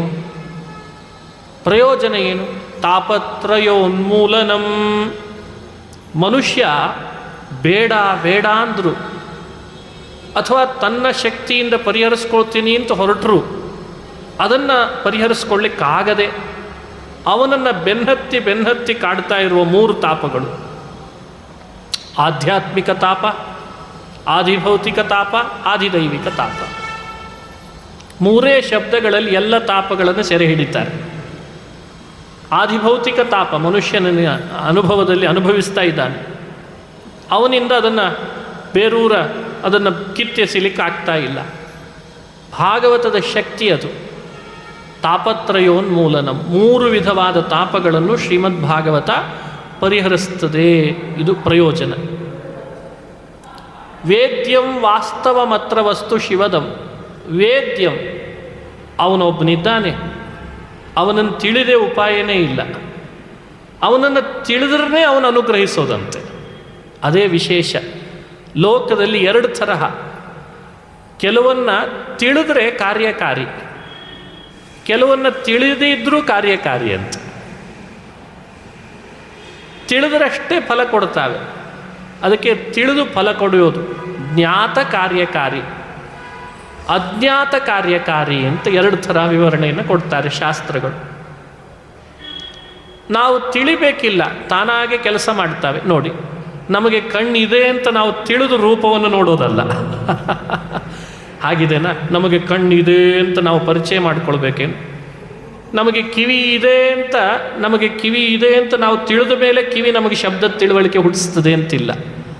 ಅದಕ್ಕೆ ಅವನ್ನು ಅಜ್ಞಾತ ಕಾರ್ಯಕಾರಿ ಅಂತ ಕರೀತಾರೆ. ಅಜ್ಞಾತಂ ಸತ್ ಕಾರ್ಯಕಾರಿ. ನಾವು ಅವುಗಳನ್ನು ತಿಳಿತೇವೋ ಬಿಡ್ತೇವೋ, ತಿಳಿಯದಿರಲಿ, ಆದರೂ ಅವು ಏನು ಕೆಲಸ ಮಾಡಬೇಕೋ ನಮಗೆ ಆ ಕೆಲಸ ಮಾಡಿಬಿಡ್ತಾರೆ. ಹಾಗೆ ಮೊಬೈಲ್ ಮಾಡ್ತದ? ಅದು ಮಾಡಲ್ಲ. ಅದು ಜ್ಞಾತ ಕಾರ್ಯಕಾರಿ. ಅದನ್ನು ತಿಳಿಬೇಕು. ಎಲ್ಲಿ ಒತ್ತಬೇಕೋ ಅಲ್ಲೇ ಒತ್ತಬೇಕು, ಎಲ್ಲಿ ಮುಟ್ಟಬೇಕೋ ಅಲ್ಲೇ ಮುಟ್ಟಬೇಕು, ಎಲ್ಲಿ ಆನ್ ಮಾಡಬೇಕು ಅಲ್ಲೇ ಮಾಡಬೇಕು. ನೀರಿದೆ, ನಮ್ಮ ದೇಹವನ್ನು ತೊಳಿಬೇಕಾದ್ರೆ ನೀರು ತಾನಾಗೆ ತೊಳೆದು ಬಿಡ್ತದೆ. ನಾವೇ ಅದನ್ನು ತೊಗೊಂಡು ಹಾಕ್ಕೊಳ್ಬೇಕು, ಇದು ನೀರು ಅಂತ. ನೀರಿನ ಜಾಗದಲ್ಲಿ ಇನ್ನೇನೋ ಹಾಕ್ಕೊಂಡ್ರೆ ತೊಳೆಯಲ್ಲ ಮೈಯನ್ನು, ಅಲ್ವಾ? ನೀರು ಅಂತ ತಿಳಿದು ನೀರನ್ನೇ ಹಾಕ್ಕೊಂಡ್ರಷ್ಟೇ ನಮ್ಮ ಈ ಶುದ್ಧ ಆಗ್ತದೆ. ಅದರಲ್ಲಿ ಮತ್ತೆ ಬಿಸಿ ಇದೆನಾ ತಣ್ಣಗಿದೆನಾ ಅದನ್ನು ಯೋಚನೆ ಮಾಡಿಯೇ ಹಾಕ್ಕೊಳ್ಬೇಕು. ಅಂದರೆ ಲೋಕದಲ್ಲಿರುವ ಪ್ರತಿ ಜಡವಸ್ತುಗಳು ಅಜ್ಞಾತವಾಗಿ ಕೆಲಸಗಳನ್ನು ನಮ್ಮ ಮೇಲೆ ಮಾಡುವ ಕೆಲವುಗಳಿದ್ದಾವೆ. ಕೆಲವು ಜ್ಞಾತವೇ ಆಗಬೇಕಂತೆ. ಮೊಬೈಲ್ ಇದ್ದಂತೆ ಕೆಲವು ಜಡವಸ್ತುಗಳು ಜ್ಞಾತವೇ ಆಗಬೇಕು. ಅದನ್ನು ತಿಳಿದ್ರೇ ನಮಗದರಿಂದ ಆಗುವ ಫಲ ಸಿಗ್ತದೆ. ಈ ವಿಷಯದೊಳಗೆ ಭಗವಂತ ಇದ್ದಾನಲ್ಲ, ಅವ ತಿಳಿದ್ರೇ ನಮಗೆ ಬೇಕಾದದ್ದನ್ನು ಕೊಡ್ತಾನಂತೆ. ಅದಕ್ಕೆ ಅವನನ್ನು ವೇದ್ಯಂ ಅಂತ ಕರೀತಾರೆ. ವೇದ್ಯಂ ವಾಸ್ತವಮತ್ರ ವಸ್ತು ಶಿವದಂ. ನೀನವನನ್ನು ತಿಳಿಲೇಬೇಕು. ಭಾಳ ಜನ ಕೇಳ್ತಾರೆ, ಯಾಕಷ್ಟು ಒತ್ತಾಯ ಮಾಡ್ತೀರಾ ಆಚಾರ್ಯರೇ, ದೇವರನ್ನು ತಿಳಿ ಅಂತ ಯಾಕೆ ಅಷ್ಟ? ನಮಗಷ್ಟು ಇಂಟ್ರೆಸ್ಟ್ ಇಲ್ಲ ಅವನ ಬಗ್ಗೆ ಅಂತ ಭಾರಿ ಖುಷಿಯಿಂದ ಹೇಳ್ತಾರೆ. ಮತ್ತೆ ನಾನು ಎಷ್ಟೆಲ್ಲ ಲೋಕದೊಳಗೆ ಥಿಂಕ್ ಮಾಡಿದ್ದೀನಿ ನಿಮಗೆ ಗೊತ್ತಿಲ್ಲ ಆಚಾರ್ಯರೇ. ಸೋ ಮೆನಿ ಥಿಂಗ್ಸ್, ಎಷ್ಟು ನಾನು ಥಿಂಕ್ ಮಾಡ್ತಿದ್ದೇನೆ. ಜೀವಕಣಗಳು, ಅಣುಗಳು, ಪರಮಾಣುಗಳು, ರೇಸ್ಗಳು, ಇಂಟರ್ನೆಟ್ಗಳು, ಚಂದ್ರಲೋಕ ಎಲ್ಲ ಥಿಂಕ್ ಮಾಡಿ ಎಲ್ಲ ತಿಳಿತಾನೆ. ನಂಗೆ ಯಾಕೋ ದೇವ್ರ ಬಗ್ಗೆ ಅಷ್ಟು ಇಂಟ್ರೆಸ್ಟ್ ಇಲ್ಲ ಅಂತಂತಾನೆ. ನಾನಂದೆ, ಅವನ್ ಎಷ್ಟು ತಿಳಿದ್ರು ಅವು ಏನೂ ನಿಂಗೆ ಮಾಡಲ್ಲ. ಇವನ್ ತಿಳಿದ್ರೆ ಸಾಕು ಏನೆಲ್ಲ ಮಾಡ್ತಾನೆ, ಇವನ್ನೇ ಬಿಟ್ಟಿದೆಯಲ್ಲ ಅಂತಂದೆ ನಾನು. ಎಷ್ಟು ತಿಳಿತಿ ಹೇಳು, ಎಷ್ಟು ತಿಳಿತಿ, ಎಷ್ಟಂತೆ ಅದನ್ನು ಬಗದು ಅಗದು ನೋಡ್ತಿ ಹೇಳಿ. ನೋಡು ಎಷ್ಟು ಅಣು, ಪರಮಾಣು, ತ್ರಿಣುಕ, ಮತ್ತೆ ತ್ರಸರಣುಕ, ಮತ್ತು ಅದರೊಳಗೆ ಒಂದು ಏನೋ ಭಾಗ, ಅಲ್ಲೊಂದು ಪಾರ್ಟು, ಎಷ್ಟು ಹುಡುಕ್ತಿ ಹೇಳಿ ನೋಡು. ಅದು ಎಷ್ಟು ತಿಳಿದ್ರೂ ಅವು ಏನೂ ಮಾಡಲ್ಲ ನಿನಗೆ. ಏನಾದರೂ ಮಾಡ್ತಾವ? ಚಂದ್ರಲೋಕ, ಅಲ್ಲಿ ನೀರಿದೆನೋ ಇಲ್ಲೋ, ಹೋಗಿ ಮುಂದೇನು ಚಂದ್ರಲೋಕಕ್ಕೆ ಹೋಗು, ಮಂಗಳ ಲೋಕಕ್ಕೆ ಹೋಗು, ಇನ್ಯಾವ ಬುಧ ಲೋಕಕ್ಕೆ ಹೋಗು, ಎಲ್ಲ ಗ್ರಹಗಳನ್ನು ಕಿತ್ತಿ ಹರಿದು ನಿನಗೆ ಬೇಕಾದಂಗೆ ಅಲ್ಲಿ ಮಾಡಬಾರ್ದದ್ದು ಮಾಡಿ ಬಾ. ಯಾರು ಬೇಡ ಅಂತಾರೆ, ಅವು ಏನೂ ಮಾಡಲ್ಲ ನಿಮಗೆ. ಏನು ನೋಡ್ರಿ, ಮನೆಯೊಳಗೆ ಕೂತ್ಕೊಂಡು ಹೀಗೊಬ್ಬ ಗುಣಪೂರ್ಣನಿದ್ದಾನೆ, ದೋಷದೂರನಿದ್ದಾನೆ, ಸಾಕಾರನಿದ್ದಾನೆ, ಚಿನ್ಮಯನಿದ್ದಾನೆ, ನನ್ನ ಅಂತಃಕರಣದೊಳಗಿದ್ದಾನೆ, ಇನ್ನೊಬ್ಬರೊಳಗಿದ್ದಾನೆ, ಕಷ್ಟ ನಷ್ಟಗಳಿಗೆ ಸ್ಪಂದಿಸ್ತಾನೆ. ಅವನಿಲ್ಲದೆ ನಾನಿಲ್ಲ, ನನಗಾಗಿ ಅಂತ ನನ್ನೊಳಗಿದ್ದಾನೆ. ಇಷ್ಟು ತಿಳಿದ್ರೆ ಸಾಕಲ್ಲೋ ದೇವರ ಜಗತ್ತಿಗೆ ವರ ಕೊಡ್ತಾನೆ. ಯಾರಿದ್ದಾರೆ ಲೋಕದೊಳಗೆ ಇಂಥ ಮಹಾನುಭಾವ? ತಿಳಿಯೋದರಿಂದ ದೇವರು ಅನುಗ್ರಹಿಸ್ತಾನೆ ಅಂದರೆ ಇನ್ಯಾರಿದ್ದಾನೆ? ರಾಜ ಬಹಳ ಆದರೆ ಏನು ಕೊಡ್ಬೋದು? ಕೈಯಲ್ಲಿರೋ ಕಡಗ ಕೊಡ್ಬೋದು ತೆಗೆದು, ಅಷ್ಟೆ. ಭಾರಿ ಖುಷಿ ಆಯಿತು, ಒಳ್ಳೆ ನರ್ತನ ಮಾಡಿದ. ಏನು ನರ್ತನ ಮಾಡಿದಿ ಅಂತ ಕೈಯಲ್ಲಿರೋ ಆಭರಣವೋ ಕುತ್ತಿಗೆಯಲ್ಲಿರೋ ಕಂಠಾಭರಣವನ್ನೋ ಸರವನ್ನೋ ಕೊಟ್ಟು ಹಾಕ್ಬೋದು ಅಷ್ಟೇ ನಿನಗೆ. ತನ್ನನ್ನೇ ತಾನು ಕೊಡುವ ವ್ಯಕ್ತಿ ಯಾವ ರಾಜನದ್ದಾನಪ್ಪ ಅಂತ ಕೇಳ್ತಾರೆ. ಅದಕ್ಕಾಗಾದರೂ ಅವನು ತಿಳಿ ಸಾಕು, ತಿಳಿಯೋಣದ್ರಿಂದ. ಅದಕ್ಕೆ ಭಾಗವತ ತನ್ನ ಅದ್ಭುತವಾದ ಮಾತಿನೊಳಗೆ ವೇದ್ಯಂ ವಾಸ್ತವಮತ್ರ ವಸ್ತು ಶಿವದಂ ತಾಪತ್ರಯೋನ್ಮೂಲನಂ. ಒಬ್ಬ ವ್ಯಕ್ತಿ ಜಗತ್ತಿನೊಳಗೆ ತನ್ನ ಬಗ್ಗೆ ತಿಳಿಯೋ ಮಾತ್ರದಿಂದಲೇ ರಕ್ಷಿಸ್ತಾನೆ, ಅನುಗ್ರಹಿಸ್ತಾನೆ ಅಂದರೆ ಇವ ಮಾತ್ರಪ್ಪ ಅಂತ ಇದೊಂದು ಪ್ರಯೋಜನ ಅಂತ ಹೇಳ್ತಾರೆ. ಅದಕ್ಕೆ ಜ್ಞಾನ, ಯಾಕೆ ಬಹಳ ಜನ ಕೇಳ್ತಾರೆ ಜ್ಞಾನ ಭಾಗವತ ಶ್ರವಣದಿಂದ ಪ್ರಯೋಜನ ಅಂತಂತಾರೆ. ಜ್ಞಾನ ಅಂದರೆ ಏನು? ಇದೇ ಜ್ಞಾನ ಅಂದರೆ ಈ ಜ್ಞಾನವೇ ಪ್ರಯೋಜನ ಅಂತ ಕರೀತಾರೆ. ಈ ಲಾಭ ಭಾಗವತದಿಂದ ಇದೆ. ತಾಪತ್ರಯಗಳು ಉನ್ಮೂಲನ ಆಗ್ತದೆ, ಭಗವಂತನ ತಿಳುವಳಿಕೆಯನ್ನು ಕೊಡ್ತದೆ. ಮತ್ತೊಂದು ಫಲ ಇದೆ ಭಾಗವತದ ಶ್ರವಣಕ್ಕೆ ಅಂತಂತಾರೆ. ಏನು ಫಲ? ಸದ್ಯೋ ಹೃದಯವರುಧ್ಯತೇತ್ರ ಕೃತಿಭಿ ಶುಶ್ರೂಷುಭಿಸ್ತತ್ಕ್ಷಣಾತ್. ತತ್ಕ್ಷಣಾತ್ ಭಾಗವತ ಶ್ರವಣ ಮಾಡಬೇಕು ಅಂತ ಅಭಿಲಾಷೆಯಿಂದ ಎಂದೋ ನಾವು ಸಂಕಲ್ಪ ಮಾಡಿರ್ತೀವಿ. ಆ ಸಂಕಲ್ಪ ಮಾಡುವ ಕ್ಷಣದಲ್ಲೇ ದೇವರು ಬಂದು ಹೃದಯದಲ್ಲಿ ಕುಳಿತಿರ್ತಾನಂತೆ. ನಮ್ಮ ಹೃದಯದಲ್ಲಿ ಭಾಗವತ ಹೇಳಬೇಕು, ಕೇಳಬೇಕು, ಅದನ್ನು ಅಧ್ಯಯನ ಮಾಡಬೇಕು. ಅವತ್ತೇ ಬಂದು ಭಗವಂತ ಹೃದಯದಲ್ಲಿ ನೆಲೆಸಿಬಿಡ್ತಾನಂತೆ. ಇನ್ನು ಕೇಳಲಿಕ್ಕೆ ಶುರು ಮಾಡಿದ ಮೇಲೆ, ಹೇಳಲಿಕ್ಕೆ ಶುರು ಮಾಡಿದ ಮೇಲೆ ಅದನ್ನು ಹೇಳ್ತಾರೆ ತತ್ಕ್ಷಣಾತ್ ಹೃದಯ ಅವರುದ್ಧ್ಯತೆ ಅಂತಂತಾರೆ. ಆ ಕ್ಷಣದಲ್ಲಿ ಭಗವಂತ ಭಾಗವತ ಶ್ರವಣ ಮಾಡಿದ್ನಲ್ಲ, ಹೇಳಿದ್ನಲ್ಲ, ಅಂತೂ ಆ ಪುಸ್ತಕ ಹಿಡಿದ್ನಲ್ಲ, ಇನ್ನು ನಾನು ಅವನನ್ನು ಬಿಡಲಾರೆ. ಇದೊಂದು ಆ್ಯಕ್ಟಿವೇಟ್. ಸಿಮ್ ತಗೊಂಡ್ರೆ ಒಂದು ದಿನ ಬೇಕು ಆ್ಯಕ್ಟಿವೇಟ್ ಆಗಲಿಕ್ಕೆ. ಜಾಗ ಖರೀದಿ ಮಾಡಲಿಕ್ಕೆ ನಿಮ್ಮ ಹೆಸರಿಗೆ ಆಗಬೇಕಾದ್ರೆ 1 ವೀಕ್ ಬೇಕು. ಒಂದು ರಿಸರ್ವೇಷನ್ ಮಾಡಿಸಿದ್ದು ಕ್ಯಾನ್ಸಲ್ ಮಾಡಿದ ಮೇಲೆ ರೀಫಂಡ್ ಆಗಬೇಕಾದ್ರೆ ವೀಕ್ ಡೇಸ್ ಬೇಕು. ವೀಕ್ ಡೇಸ್ 7 ವೀಕ್ ಡೇಸ್ ಬೇಕು. It's A time being. ಎಷ್ಟು ಟೈಮ್ ತಗೊಳ್ತಾ ಇದೆ ಪ್ರಪಂಚದಲ್ಲಿ. ನೋಡಿದರೆ ನಾವೆಲ್ಲ ಮುಂದುವರೆದವರು. ಮತ್ತೆ ನೋಡಿದರೆ ಒಂದು ಕ್ಯಾನ್ಸಲೇಷನ್, ಒಂದು ರಿಸರ್ವೇಷನ್ ಕ್ಯಾನ್ಸಲೇಷನ್ ಮಾಡಿದರೆ ರೀಫಂಡ್ ಆಗಲಿಕ್ಕೆ 7 ವೀಕ್ ಡೇಸ್ ಬೇಕೋ ಬೇಡವೋ? ಒಂದು ಪಾರ್ಸಲ್ ಇನ್ನೊಂದು ಊರಿಗೆ ಪಾರ್ಸಲ್ ಕಳಿಸ್ಬೇಕಾದ್ರೆ ಅಟ್ಲೀಸ್ಟ್ ಮೋರ್ ನೋಡ್ರಿ, ನೀವೇ ನೋಡ್ರಿ, ಇಷ್ಟು ಅವರ್ಸ್ ಅಂತ ಹೇಳ್ತಾರೆ. ಇಷ್ಟು ಅವರ್ಸ್ ಬೇಕೇ ಬೇಕು, ಇದಕ್ಕಿಂತ ಸ್ಪೀಡ್ ಆಗಲ್ಲ ಅಂತ ಹೇಳ್ತಾರೆ. ಫ್ರ್ಯಾಕ್ಷನ್ ಆಫ್ ಸೆಕೆಂಡಲ್ಲಿ ಭಾಗವತ ಕೇಳ್ತೇನೆ ಅಂತ ಕೂತ್ರೆ ಹೃದಯದಲ್ಲಿ ಬರ್ತೇನೆ ಅಂದರೆ ಇದಲ್ವೇ ಅದ್ಭುತ, ಇದಲ್ವೇ ಅದ್ಭುತ. ಸದ್ಯೋ ಹೃದಯವರುಧ್ಯತೇತ್ರ ಕೃತಿಭಿ ಶುಶ್ರೂಷುಭಿ ತತ್ಕ್ಷಣಾತ್ ಅಂತಂದ್ಬಿಟ್ಟು. ತತ್ಕ್ಷಣಾತ್, ಆ ಕ್ಷಣದಲ್ಲೇ ನಾನು ಅವರ ಹೃದಯವನ್ನು ಹೋಗಿ ಮುಟ್ತೇನೆ, ತಟ್ತೇನೆ, ಅವರ ಹೃದಯವನ್ನು ನೆಲೆಸ್ತೇನೆ ಅಂತ ಸ್ವತಃ ಭಗವಂತ ಹೇಳ್ತಾನೆ. ಇದಲ್ಲವೇ ಅದ್ಭುತ. ಈ ಪ್ರಯೋಜನ ಇದೆ. ಈ ಲಾಭಕ್ಕಾದರೂ ನಾವು ಭಾಗವತ ಅಧ್ಯಯನ ಮಾಡೋಣ, ಭಾಗವತವನ್ನು ಕೇಳೋಣ. ಇಂಥ ಅದ್ಭುತ ಪ್ರಯೋಜನ ಯಾರು ನಮಗೆ ಒದಗಿಸ್ಲಿಕ್ಕೆ ಸಾಧ್ಯಪ್ಪ? ಟೈಮ್ ವೇಸ್ಟ್ ಇಲ್ಲ, ಟೈಮ್ ವೇಸ್ಟ್ ಮಾಡಿಸಲ್ಲ, ಪ್ರತೀಕ್ಷೆಗೆ ಅವಕಾಶ ಇಲ್ಲ ಅಂತಾನೆ, ನಾನು ಕೂಡಲೇಬೇಕು ಅಂತಾನೆ. ಶ್ರವಣ ಮನಕಾನಂದವೀವುದು, ಭವಜನಿತ ದುಃಖಗಳ ಕಳೆವುದು, ವಿವಿಧ ಭೋಗಗಳಿಹ ಪರಂಗಳಲಿತ್ತು ಸಲಹುವುದು. ಭುವನ ಪಾವನವೆನಿಪಲಕುಮೀಧವನ ಮಂಗಳ ಕಥೆಯ ಪರಮೋತ್ಸವದಿ ಕಿವಿಗೊಟ್ಟಾಲಿಪುದು ಭೂಸುರರು ದಿನ ದಿನದೀ. ಶ್ರವಣ ಮನಕಾನಂದವೀವುದು. ಏನು ಇದರೊಳಗೆ ಎಷ್ಟು ಅರ್ಥಗರ್ಭಿತವಾಗಿ ಹೇಳಿದ್ದಾರೆ. ಮನಸ್ಸಿಗೆ ಆನಂದ ಕೊಡ್ತದೆ, ಕಿವಿಗಳಿಗೆ ಇಂಪಾಗಿದೆ, ಮನಸ್ಸಿಗೆ ತಂಪಾಗಿದೆ. ವಿವಿಧ ಭೋಗಗಳಿಹ ಪರಂಗಳಲಿತ್ತು ಸಲಹುವುದು. ವಿವಿಧ ಭೋಗಗಳಿಹ ಪರಂಗಳ. ಏನು ಬೇಕು ನಿನಗೆ? ಏನು ಬೇಕು ಹೇಳು? ಇಹ ಪರಂಗಳ, ಇಹಲೋಕ ಪರಲೋಕಗಳಲ್ಲಿಯೂ ಅವನಿಗೆ ಬೇಕಾದ ಅಭಿಲಾಷೆಗಳನ್ನು ಪೂರೈಸುವ ಶಕ್ತಿ ಅದು ಹರಿಕಥಾಶ್ರವಣಕ್ಕಿದೆಯಪ್ಪ, ಹರಿಕಥೆಗಿದೆ. ಭುವನ ಪಾವನವೆನಿಪಲಕುಮೀಧವನ ಮಂಗಳ ಕಥೆಯ ಪರಮೋತ್ಸವದಿ ಕಿವಿಗೊಟ್ಟಾಲಿಪುದು ಭೂಸುರರು ದಿನ ದಿನದೀ. ಕರೆಗೊಡ್ತಾರೆ, ಬನ್ರಿ ನನ್ನ ಬಳಿಗೆ ಅಂತ ಕರೆಗೊಡ್ತಾರೆ ಮಹಾನುಭಾವರು. ಇದು ಭಾಗವತ ಶ್ರವಣದ ಫಲ ಇದೆ, ವಿಷಯ ಇದೆ, ಅಧಿಕಾರಿ ಯಾರು? ನಿರ್ಮತ್ಸರಾಣಾಂ ಸತಾಂ ವೇದ್ಯಂ ವಾಸ್ತವಮತ್ರ ವಸ್ತು ಶಿವದಂ. ನಿರ್ಮತ್ಸರಾಣಾಂ ಸತಾಂ. ಭಾಗವತ ಶ್ರವಣ ಮಾಡುವ ಹೇಳುವ ಅರ್ಹತೆ ನಮಗೆ ಯಾವಾಗ ಬರ್ತದೆ? ನಾವು ಯಾವತ್ತು ಇನ್ನೊಬ್ಬರ ಬಗ್ಗೆ ಮಾತ್ಸರ್ಯ ದೂರ ಮಾಡ್ಕೋತೇವೋ ಅವತ್ತೇ ಬರ್ತದಂತ. ಏನು ವಿಚಿತ್ರವಾದ ಮಹಿಮೆ, ಅದ್ಭುತ ಅಧಿಕಾರಿಯ ವಿವರಣೆ. ಎಂದೂ ಇನ್ನೊಬ್ಬರ ಬಗ್ಗೆ ನಾವು ಮಾತ್ಸರ್ಯ ಪಡಬಾರ್ದಂತ. ಯಾರೇನೇ ಆಗಲಿ ಮನುಷ್ಯನ ಯೋಚನೆಗಳಲ್ಲಿ ಮಾತ್ಸರ್ಯ ಬರಬಾರ್ದು. ಬಹಳ ದೊಡ್ಡ ದೋಷ ಅಂತಂತಾರೆ ವ್ಯಾಸರಿದನ್ನು. ಅವನು ಏನೇ ಮಾಡಲಪ್ಪ, ನೀನು ಯಾಕೆ ಬರ್ಬಿಡ್ತಿ ಮಾತ್ಸರ್ಯ? ಅವನಿಗೆ ನಿಂದು ನಿನಗೆ, ನಿನ್ನ ಅರ್ಹತೆಗೆ ಅನುಗುಣವಾದದ್ದು ನಿನಗೆ, ಅವನ ಅರ್ಹತೆಗೆ ಅನುಗುಣವಾದದ್ದು ಅವನಿಗೆ. ಅದರ ಯೋಚನೆ ನೀನು ಮಾಡಬೇಡ. ಇದು ಮಾತ್ಸರ್ಯ ಇಲ್ಲದೇ ಇರೋದು. ಮನುಷ್ಯನನ್ನು ಬದಲು ಮಾಡಲಿಕ್ಕೆ ಬಹಳ ದೊಡ್ಡ ಉಪಾಯ ಇದು. ಅದನ್ನು ಕಳ್ಕೊಳ್ಳೇಬೇಕು ನಾವು.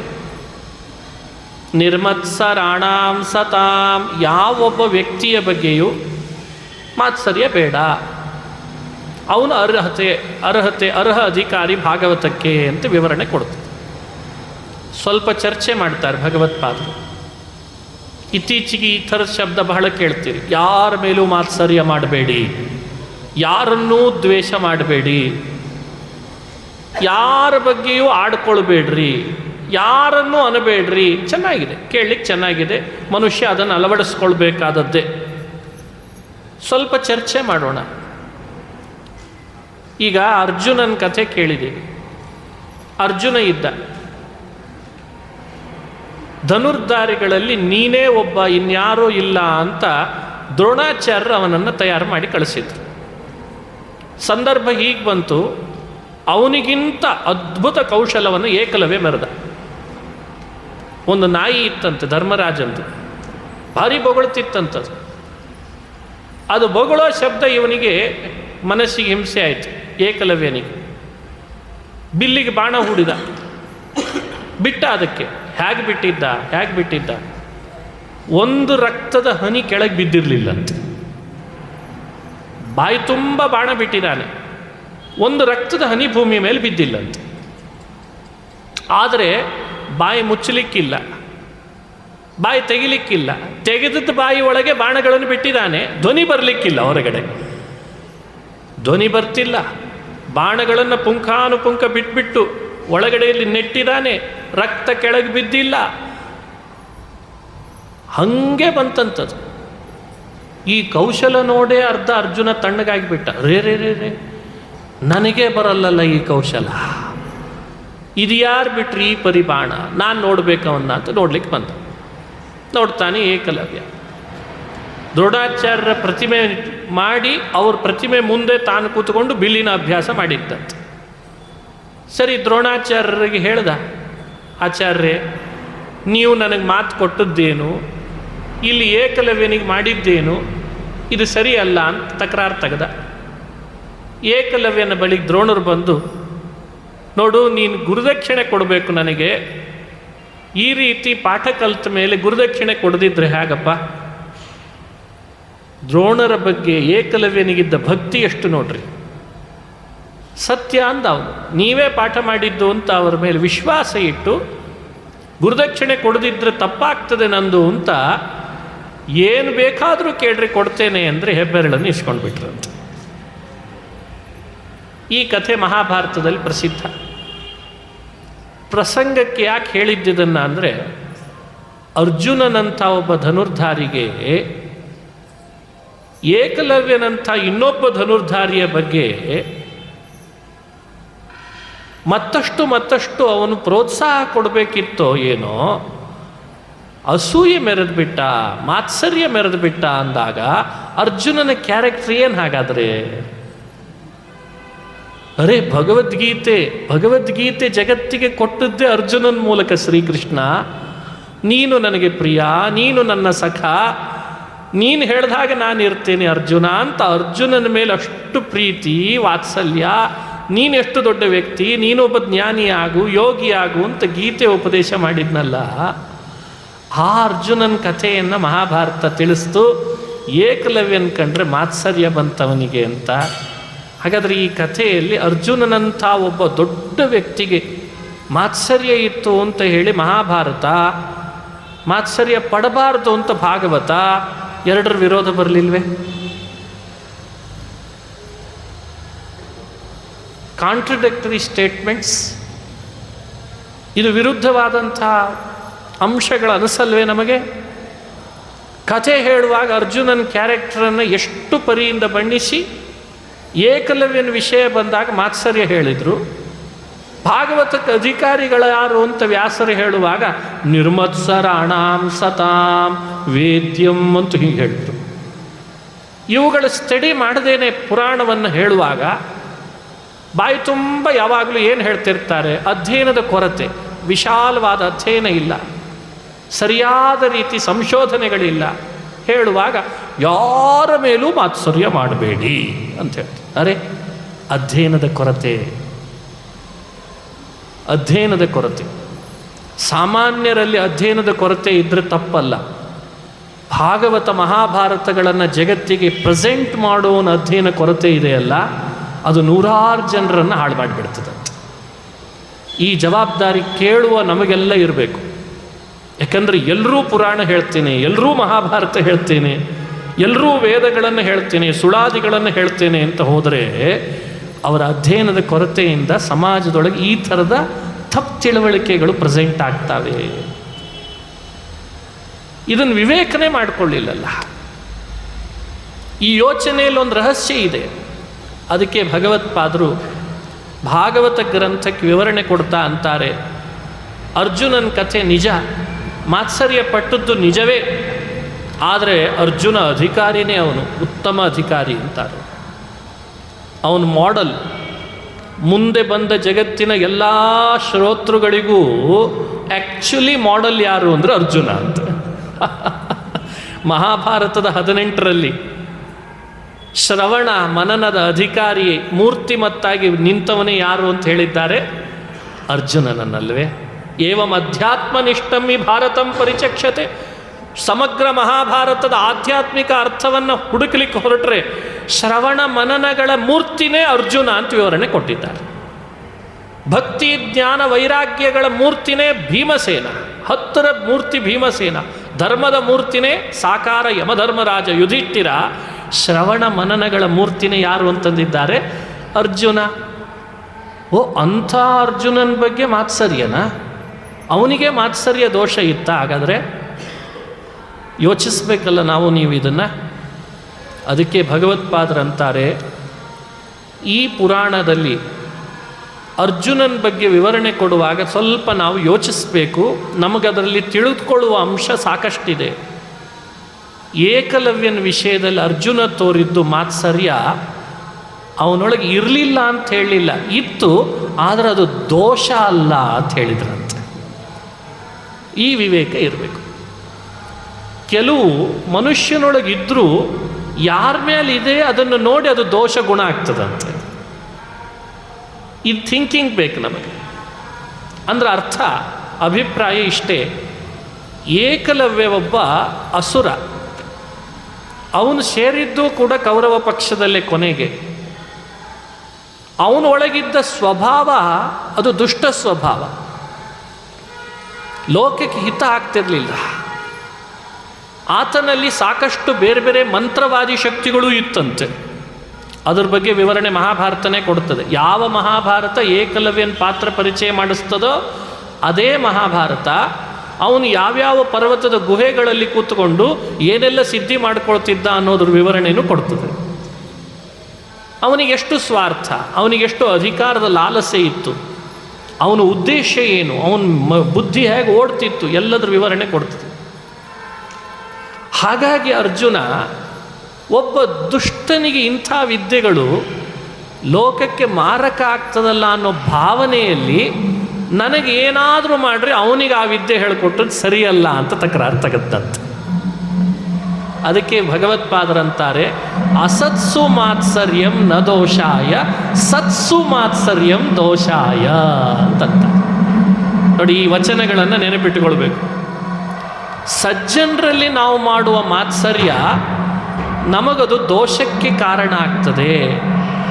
ಅಸಜ್ಜನರಲ್ಲಿ ಮಾಡುವ ಮಾತ್ಸರ್ಯ ಅದು ದೋಷಕ್ಕೆ ಕಾರಣ ಅಲ್ಲ, ಗುಣವೇ ಆಗ್ತದೆ ಅಂತಂತಾರೆ. ಹಾಗಾಗಿ ಭಾಗವತ ಯಾವತ್ತೂ ಕೂಡ ಲೋಕದಲ್ಲಿ ನಡೀತಿರುವ ಏರಿಳಿತವನ್ನು ವಿರೋಧಿಸಿ ಮಾತನಾಡಲ್ಲ. ಲೋಕದಲ್ಲಿ ನಡೀತಾ ಇದೆ, ಅವನು ಗೊತ್ತಿದೆ, ದಿನಾ ಲಂಚ ತಗೋತಾನೆ, ಕುಡಿದು ಬರ್ತಾನೆ, ಮಾಡಬಾರ್ದದ್ದು ಮಾಡ್ತಾನೆ, ಆದರೂ ದೊಡ್ಡ ದೊಡ್ಡ ಅಧಿಕಾರದಲ್ಲಿ ಹೋಗಿ ಸೇರ್ಕೋತಾನೆ. ಮಾಡಬಾರ್ದೆಲ್ಲ ಮಾಡಿದ್ದಾನೆ, ಆಗಬಾರ್ದೆಲ್ಲ ಆಗ್ತಾ ಇದೆ, ದೊಡ್ಡ ಅಧಿಕಾರದೊಳಗೆ ಏನಾದರೂ ಮಾಡಿ ಯಾರ್ದಾದ್ರೂ ತಲೆ ಒಡೆದು ಸೇರ್ಕೋತಾನೆ.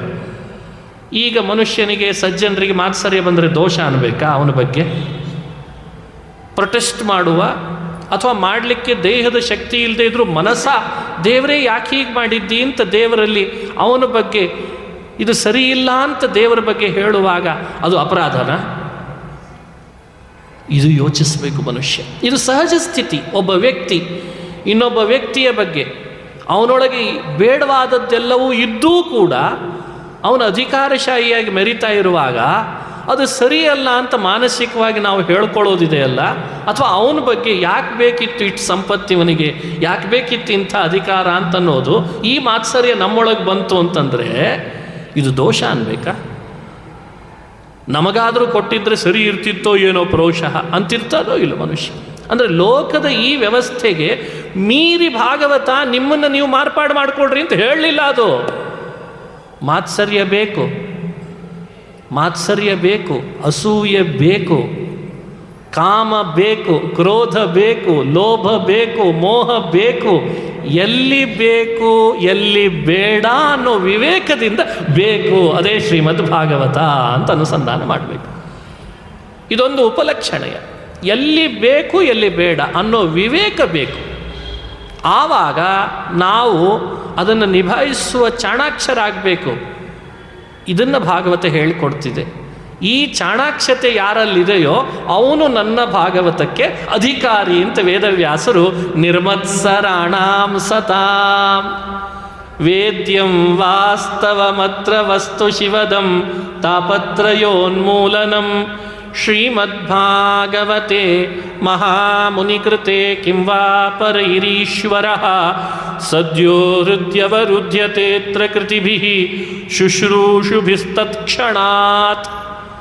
ಹಾಗಾಗಿ ಭಾಗವತ ಯಾರಲ್ಲೂ ಮಾತ್ಸರ್ಯ ಮಾಡಬೇಡಿ, ಯಾರನ್ನೂ ದ್ವೇಷ ಮಾಡಬೇಡ್ರಿ ಅಂತ ಹೇಳಲಿಕ್ಕೆ ಹೊರಟಿಲ್ಲ ಅಂತಾಯ್ತು ನೋಡ್ರಿ. ಹಂಗೆ ಹೇಳಲ್ಲ. ಲೋಕದ ವ್ಯವಸ್ಥೆಗೆ ವಿರುದ್ಧವಾಗಿ ಭಾಗವತವನ್ನು ಹೇಳಬೇಡ, ಹಂಗೆ ವ್ಯಾಖ್ಯಾನ ಮಾಡಬೇಡ ಅಂತ ಅರ್ಥ. ಅವನು ದುಷ್ಟ ಅಂತ ನಿನಗೆ ತೀರ್ಮಾನ ಆಗಿದೆ ಅಂದರೆ ಅಲ್ಲಿ ನೀನು ಖಂಡಿಸಲೇಬೇಕು. ಇದು ಧರ್ಮ ಅಲ್ಲ ಅಂತಂದಾಗ ನೀನು ಅದನ್ನು ಖಂಡಿಸಲೇಬೇಕು, ಅದನ್ನು ಸಹಿಸಬಾರ್ದು. ಇದು ಧರ್ಮ ಅಂತಂದಾಗ ಅದನ್ನು ನೀನು ಒಪ್ಪಿಟ್ಟುಕೊಳ್ಬೇಕು, ಅದನ್ನು ಗುಣ ಅಂತ ಹೇಳಬೇಕು. ಈ ವಿವೇಕಿಯನ್ನೇ ಭಾಗವತ ತನ್ನ ಅಧಿಕಾರಿಯನ್ನಾಗಿ ನಿರೀಕ್ಷೆ ಮಾಡ್ತದೆ. ಯಾಕಂದರೆ ಇತ್ತೀಚೆಗೆ ಬ್ಲೈಂಡ್ ಫಾಲೋಯಿಂಗ್ ಮೋಸ್ಟ್ ಡೇಂಜರಸ್. ಪುರಾಣ ಭಕ್ತಿಯ ಅತಿಶಯದ ಹೆಸರಿನಲ್ಲಿ ಅಥವಾ ಅಂಧಭಕ್ತಿಯ ಹೆಸರಿನಲ್ಲಿ, ಅಂಧಶ್ರದ್ಧೆಯ ಹೆಸರಿನಲ್ಲಿ ವ್ಯಕ್ತಿಗಳನ್ನು ಮೌಢ್ಯದಲ್ಲಿ ಕೂಪದಲ್ಲಿ ಮುಳುಗಿಸ್ಲಿಕ್ಕೆ ಹೊರಟದ್ದು ಭಾಗವತ ಪುರಾಣ ಅಲ್ಲ. ಅದು ನಿಚ್ಚಳ ಇದೆ, ಅದು ಸ್ಪಷ್ಟ ಇದೆ. ತನ್ನನ್ನು, ತನ್ನ ಎದುರುಗಡೆಗಿರೋರನ್ನು, ತನ್ನ ಸುತ್ತಲೂ ಇರೋ ಪರಿವಾರವನ್ನು, ಇವರನ್ನೂ ಮೀರಿದ ದೇವತಾ ಶಕ್ತಿಯನ್ನು, ಆ ದೇವತೆಗಳನ್ನು ನಿಯಂತ್ರಿಸುವ ಆ ಭಗವಂತನನ್ನು ನಮ್ಮ ಎದುರುಗಡೆಗೆ ನಿಚ್ಚಳವಾಗಿ ತೋರಿಸುವ ಕನ್ನಡಿ ಶ್ರೀಮದ್ ಭಾಗವತ ಅಂತ ನಾವು ಅನುಸಂಧಾನ ಮಾಡಬೇಕು. ಅವ ತಪ್ಪಿತಸ್ಥ, ಇವ ಧಾರ್ಮಿಕ, ಇವ ಧಾರ್ಮಿಕನಲ್ಲ, ಅಥವಾ ನನ್ನೊಳಗೆ ಈ ಧರ್ಮ ಇದೆ, ನನ್ನೊಳಗೆ ಈ ಧರ್ಮ ಇಲ್ಲ, ನಾನು ಇದನ್ನು ಸರಿಪಡಿಸ್ಕೊಳ್ಬೋದು, ಇದು ಸರಿಪಡಿಸ್ಕೊಳ್ಳಿಕ್ಕೆ ಬರಲ್ಲ, ಇದು ಎಂದಿದ್ರೂ ನನ್ನೊಟ್ಟಿಗೆ ಇರೋದು. ಈ ವಿವೇಕಶೀಲತೆ ಇದನ್ನೇ ವೇದವ್ಯಾಸರು ನಿರ್ಮತ್ಸರಾಣಾಮ್ ಅನ್ನೋ ಶಬ್ದದಿಂದ ಹೇಳಿದ್ದಾರೆ. ಇಷ್ಟು ವಿವೇಕಿಯಾಗಿ, ಇಷ್ಟು ಪ್ರಬುದ್ಧನಾಗಿ ನನ್ನ ಭಾಗವತದ ಬಳಿಗೆ ಬರಲಿ, ನಾನು ಅವನಿಗೆ ಏನು ಟ್ರೈನಿಂಗ್ ಕೊಡಬೇಕೋ ಕೊಡ್ತೇನೆ ಅಂತಂತಾರೆ. ಏನು ಟ್ರೈನಿಂಗ್ ಕೊಡಬೇಕೋ ಕೊಡ್ತೀವಿ. ಏನಿಲ್ಲರಪ್ಪ, ಏನೇನೇನೇನೂ ಇಲ್ಲ. ದೇವರು ಅಂದರೆ ಗಲ್ಲ ಬಡಿತಾನೆ, ಗುರುಗಳು ಅಂದರೆ ದುಡ್ಡು ಬೀಳ್ತಾನೆ ನೆಲದ ಮೇಲೆ. ಅದು ಇದ್ಯಾಕೆ? ಹೌದು, ನಿನ್ನ ಭಕ್ತಿ, ನಿನ್ನ ವ್ಯವಸ್ಥೆ, ನಿನ್ನ ಶ್ರದ್ಧೆ ಭಾಳ ಸಂತೋಷ. ಹೌದು, ಗಲ್ಲ ಬಡಿತೀಯಾ ಬಡಿ, ದಿಂಡಿರ್ಗಿ ಅಂತ ನಮ್ಮ ಭಾಷೆಯಲ್ಲಿ, ಅದರ ನೆಲದ ಮೇಲೆ ಹೊರಳಾಡ್ತೀಯಾ, ಹೊರಳಾಡು, ಬೇಡ ಅನ್ನಲ್ಲ, ಮೌಢ್ಯದಿಂದಲ್ಲ, ಮೌಢ್ಯದಿಂದಲ್ಲ. ಅಂಥ ವ್ಯಾಖ್ಯಾನ ಭಾಗವತ ಕೊಡಲಿಕ್ಕೆ ಹೊರಟಿಲ್ಲ. ಅದು ನಮ್ಮನ್ನು ಒರೆಗಲ್ಲಿಗೆ ಹಚ್ಚಲಿಕ್ಕೆ ಬಂದಿದೆ. ಒರೆಗಲ್ಲು ಅಂದರೆ ನಿಮಗೆ ಗೊತ್ತಿರ್ತದೆ, ಒಂದು ಖಡ್ಗ ತೀಕ್ಷ್ಣ ಆಗಬೇಕಾದ್ರೆ ಒಂದು ಒರೆಗಲ್ಲಿಗೆ ಹಚ್ಚಿ ಹಚ್ಚಿ ತಿಕ್ತಾರೆ. ನಿನ್ನ ಮನಸ್ಸು ಒಂದು ತೀಕ್ಷ್ಣವಾದ ಖಡ್ಗ ಆಗಬೇಕೋ, ಆ ತೀಕ್ಷ್ಣ ಖಡ್ಗ ಆಗಬೇಕಾದ್ರೆ ಅನ್ನೆಸೆಸರಿ ಸೇರಿಕೊಂಡದ್ದು ಕಸರೆಲ್ಲ ಹೋಗಬೇಕಲ್ವಾ. ಭಾಗವತದ ಹೊರಗಲ್ಲಿಗೆ ಹಚ್ಚಿ ತಿಕ್ಕು. ಒಳ್ಳೆಯವರು ಯಾರು, ಕೆಟ್ಟವರು ಯಾರು, ಸಮಾಜ ಏನಂತದ, ನೀನೇನು, ನೀನು ಸಮಾಜಕ್ಕೆ ಕೊಡಬೇಕಾದದ್ದೇನು, ನಿನಗದು ಕೊಟ್ಟದ್ದಾದರೂ ಏನು, ನಿನ್ನೊಳಗಿರೋನು ಯಾರು, ಅವರೊಳಗಿರೋನು ಯಾರು, ಎಲ್ಲ ಹೇಳ್ಕೊಡ್ತದೆ, ಅದು ಎಲ್ಲ ಹೇಳ್ಕೊಟ್ಬಿಡ್ತದೆ. ಇದು ಭಾಗವತ. ಹೀಗೆ ಶ್ರೀಮದ್ ಭಾಗವತವನ್ನು ನಾವು ಅನುಸಂಧಾನ ಮಾಡಬೇಕಾದದ್ದಿದೆ. ಇಂಥ ಅಧಿಕಾರಿಯನ್ನು ಅದು ಆರಿಸಿ ಕರೀತದೆ. ಇಷ್ಟು ದೊಡ್ಡ ವಿವೇಕಿ ಆದ ವ್ಯಕ್ತಿಯು ಒಂದೊಂದು ವಿಷಯಗಳಲ್ಲಿ ತಾನು ಹೊರಳಾಡ್ಲಿಕ್ಕೆ ಶುರು ಮಾಡ್ತಾನೆ. ನಾನು ಮಾಡಿದ್ದು ಸರಿನಾ, ಸರಿ ಅಲ್ವಾ, ಅಥವಾ ಬೇರ್ಪಡಿಸ್ಬೇಕಿತ್ತ ಇದನ್ನು, ಅಥವಾ ಇನ್ನೂ ಸರಿ ಮಾಡ್ಬೋದಿತ್ತ ಏನ, ನನ್ನೊಳಗೆ ಇರೋ ದೇವರು ನನಗೆ ಕಾಣ್ತಾ ಇಲ್ಲಲ್ಲ. ಹಾಗಾದರೆ ಕಾಣ್ತಾನೆ ಅಂದರೆ ಯಾವುದರಿಂದ ಕಾಣ್ತಾನೆ? ಯಾರಿಗೂ ಕಂಡೇ ಇಲ್ವಾ, ಕಾಣೋನೇ ಅಲ್ವಾ ಅವನು? ಅಥವಾ ಅವನು ಕಾಣಲಿಕ್ಕೆ ಅಂತ ನನ್ನಿಂದ ನಡೀತಿರೋ ಸಾಧನೆಗಳು ಕಡಿಮೆ ಇದೆಯಾ? ಇನ್ನೂ ಹೆಚ್ಚು ಮಾಡಬೇಕು ಅಂದರೆ ಯಾವ ಹಂತದಲ್ಲಿ ಹೆಚ್ಚು ಮಾಡೋಣ? ಯಾರನ್ನು ನನ್ನ ಮಾಡೆಲ್ಲಾಗಿ ಇಟ್ಕೊಂಡು ಅವನಂತೆ ನಾನು ನಡೆಯೋಣ? ಈಗ ಯಾರನ್ನು ಇಟ್ಕೊಂಡಿದ್ದೀನಿ ಅವರು ಅಲ್ವಾ? ಹಾಗಾದರೆ ಈ ವಿವೇಕ ಬೇಕಲ್ವಾ? ಇದನ್ನು ಕೊಡಲಿಕ್ಕೆ ಜನ್ಮಾದ್ಯಸ್ಯ ಯಥೋನ್ವಯಾತ್ ಇತರತಶ್ಚಾರ್ಥೇಶ್ವಭಿಜ್ಞಸ್ವರಾಟ್. ಈ ಶ್ಲೋಕ ಬಂದದ್ದು ಆವಾಗತ್ತೆ ಬ್ರಹ್ಮೋಪದೇಶ ಮಾಡಲಿಕ್ಕೆ. ನೀನೇನು ಮಾಡಬೇಕು ಇದನ್ನು ತಿಳಿಸ್ಲಿಕ್ಕೆ ಹೊರಡ್ತದೆ. 12 ಸ್ಕಂದ ಶ್ರೀಮದ್ ಭಾಗವತದ ವಿಷಯ, ಪ್ರಯೋಜನ, ಅಧಿಕಾರಿ, ನಮಗೂ ಆ ಎಲ್ಲದಕ್ಕೂ ಇರುವ ಸಂಬಂಧ, ಈ 4 ನಾವು ಇವತ್ತು ಪರಿಚಯ ಮಾಡಿಕೊಂಡ್ವಲ್ಲ. ಈ ಮುಖವಾಗಿಯೇ ಶ್ರೀಮದ್ ಭಾಗವತವನ್ನು ಅಧ್ಯಯನ ಮಾಡಿದರೆ, ಶ್ರವಣ ಮಾಡಿದರೆ ಮಹಾಫಲ ಸಿಗಲಿಕ್ಕಿದೆ ಅಂತ ತಿಳಿಸ್ತಾರೆ. ಈ ಅನುಬಂಧ ಚತುಷ್ಟಯ ಅಂತ ಇದನ್ನು ಶಾಸ್ತ್ರಗಳು ಪರಿಚಯಿಸಿದ್ದಾವೆ. ಇವುಗಳನ್ನು ಇವತ್ತು ನಾವು ತಿಳಿದಿದ್ದೇವೆ. ಮತ್ತು ಮುಂದಿನ ಸೆಷನ್ನಲ್ಲಿ ಭಾಗವತದ ಒಳಗೆ ಏನಿದೆ, ಅದು ನಮಗೆಷ್ಟು ಸಂಬಂಧಪಡ್ತದೆ, ಎಲ್ಲ ನಮಗೆ ಸಂಬಂಧಪಟ್ಟದ್ದೇ ಹೇಳ್ತದಾ, ಅಥವಾ ನಮಗೆ ಸಂಬಂಧ ಪಡದೇ ಇದ್ದದ್ದು ಹೇಳ್ತದಾ? ಹೇಳ್ತದೆ ಅಂದರೆ ಯಾಕೆ ಹೇಳ್ತದೆ? ನಮಗೆ ಸಂಬಂಧ ಪಡದೇ ಇದ್ದದ್ದನ್ನು ಯಾರಿಗೋಸ್ಕರ ಹೇಳ್ತದೆ? ಸರಿ, ನಮಗೆ ಸಂಬಂಧಪಟ್ಟದ್ದು ಎಷ್ಟು ಅದನ್ನಾದರೂ ನಾವು ಹೇಗೆ ತಿಳಿಯೋಣ? ಅದೆಲ್ಲವೂ ನಮ್ಮಿಂದ ಅನುಸರಣೀಯವಾ ಅಥವಾ ಅನುಸರಣೀಯವಲ್ಲವಾ? ನಮ್ಮಿಂದ ಅನುಸರಣೀಯ ಅಲ್ಲದೇ ಇದ್ದದ್ದನ್ನು ನಮಗೆ ಅಂತ ಯಾಕೆ ಹೇಳ್ತದೆ? ಇವುಗಳನ್ನು ವಿಮರ್ಶೆ ಮಾಡ್ತಾ ಪರೀಕ್ಷಿತ್ ರಾಜನ ಕಥೆ, ಕಲಿನಿಗ್ರಹದ ಕಥೆ, ಜನ್ಮವೃತ್ತಾಂತ, ಪರೀಕ್ಷಿತನ ಜನ್ಮವೃತ್ತಾಂತ, ಅವನಿಗೆ ಬಂದ ಶಾಪದ ಕಥೆ, ಅವುಗಳನ್ನು ವಿಸ್ತಾರವಾಗಿ ವಿವರಣೆ ಮಾಡ್ತಾ ಹೋಗೋಣ ಅಂತ ಹೇಳ್ತಾ ಈಗಿನ ಈ ಸೆಷನ್ ಪ್ರವಚನವನ್ನು ಮುಕ್ತಾಯ ಮಾಡ್ತಾ ಇದ್ದೇನೆ. ಮತ್ತೆ ಮುಂದೆ 10:10ವರೆಗೆ ಮತ್ತೆ ಇಲ್ಲೇ ನಾವೆಲ್ಲರೂ ಕೂಡ ಭಾಗವಹಿಸೋಣ ಭಾಗವತದಲ್ಲಿ. ಈಗ ಸರಿಯಾಗಿ 9:26 ಆಗಿದೆ. 9:26ರಿಂದ 10:30 ತನಕವೂ ಕೂಡ ವಿಶ್ರಾಂತಿ ಇದೆ. ಮತ್ತೆ ನಾವು ಈ ಭಾಗವತದ ಮುಂದುವರೆದ ಭಾಗದೊಳಗೆ ಪ್ರವೇಶ ಮಾಡೋಣ. ಶ್ರೀಕೃಷ್ಣಾರ್ಪಣಮಸ್ತು. ಹರಯೇ ನಮಃ, ಹರಯೇ ನಮಃ, ಹರಯೇ ನಮಃ.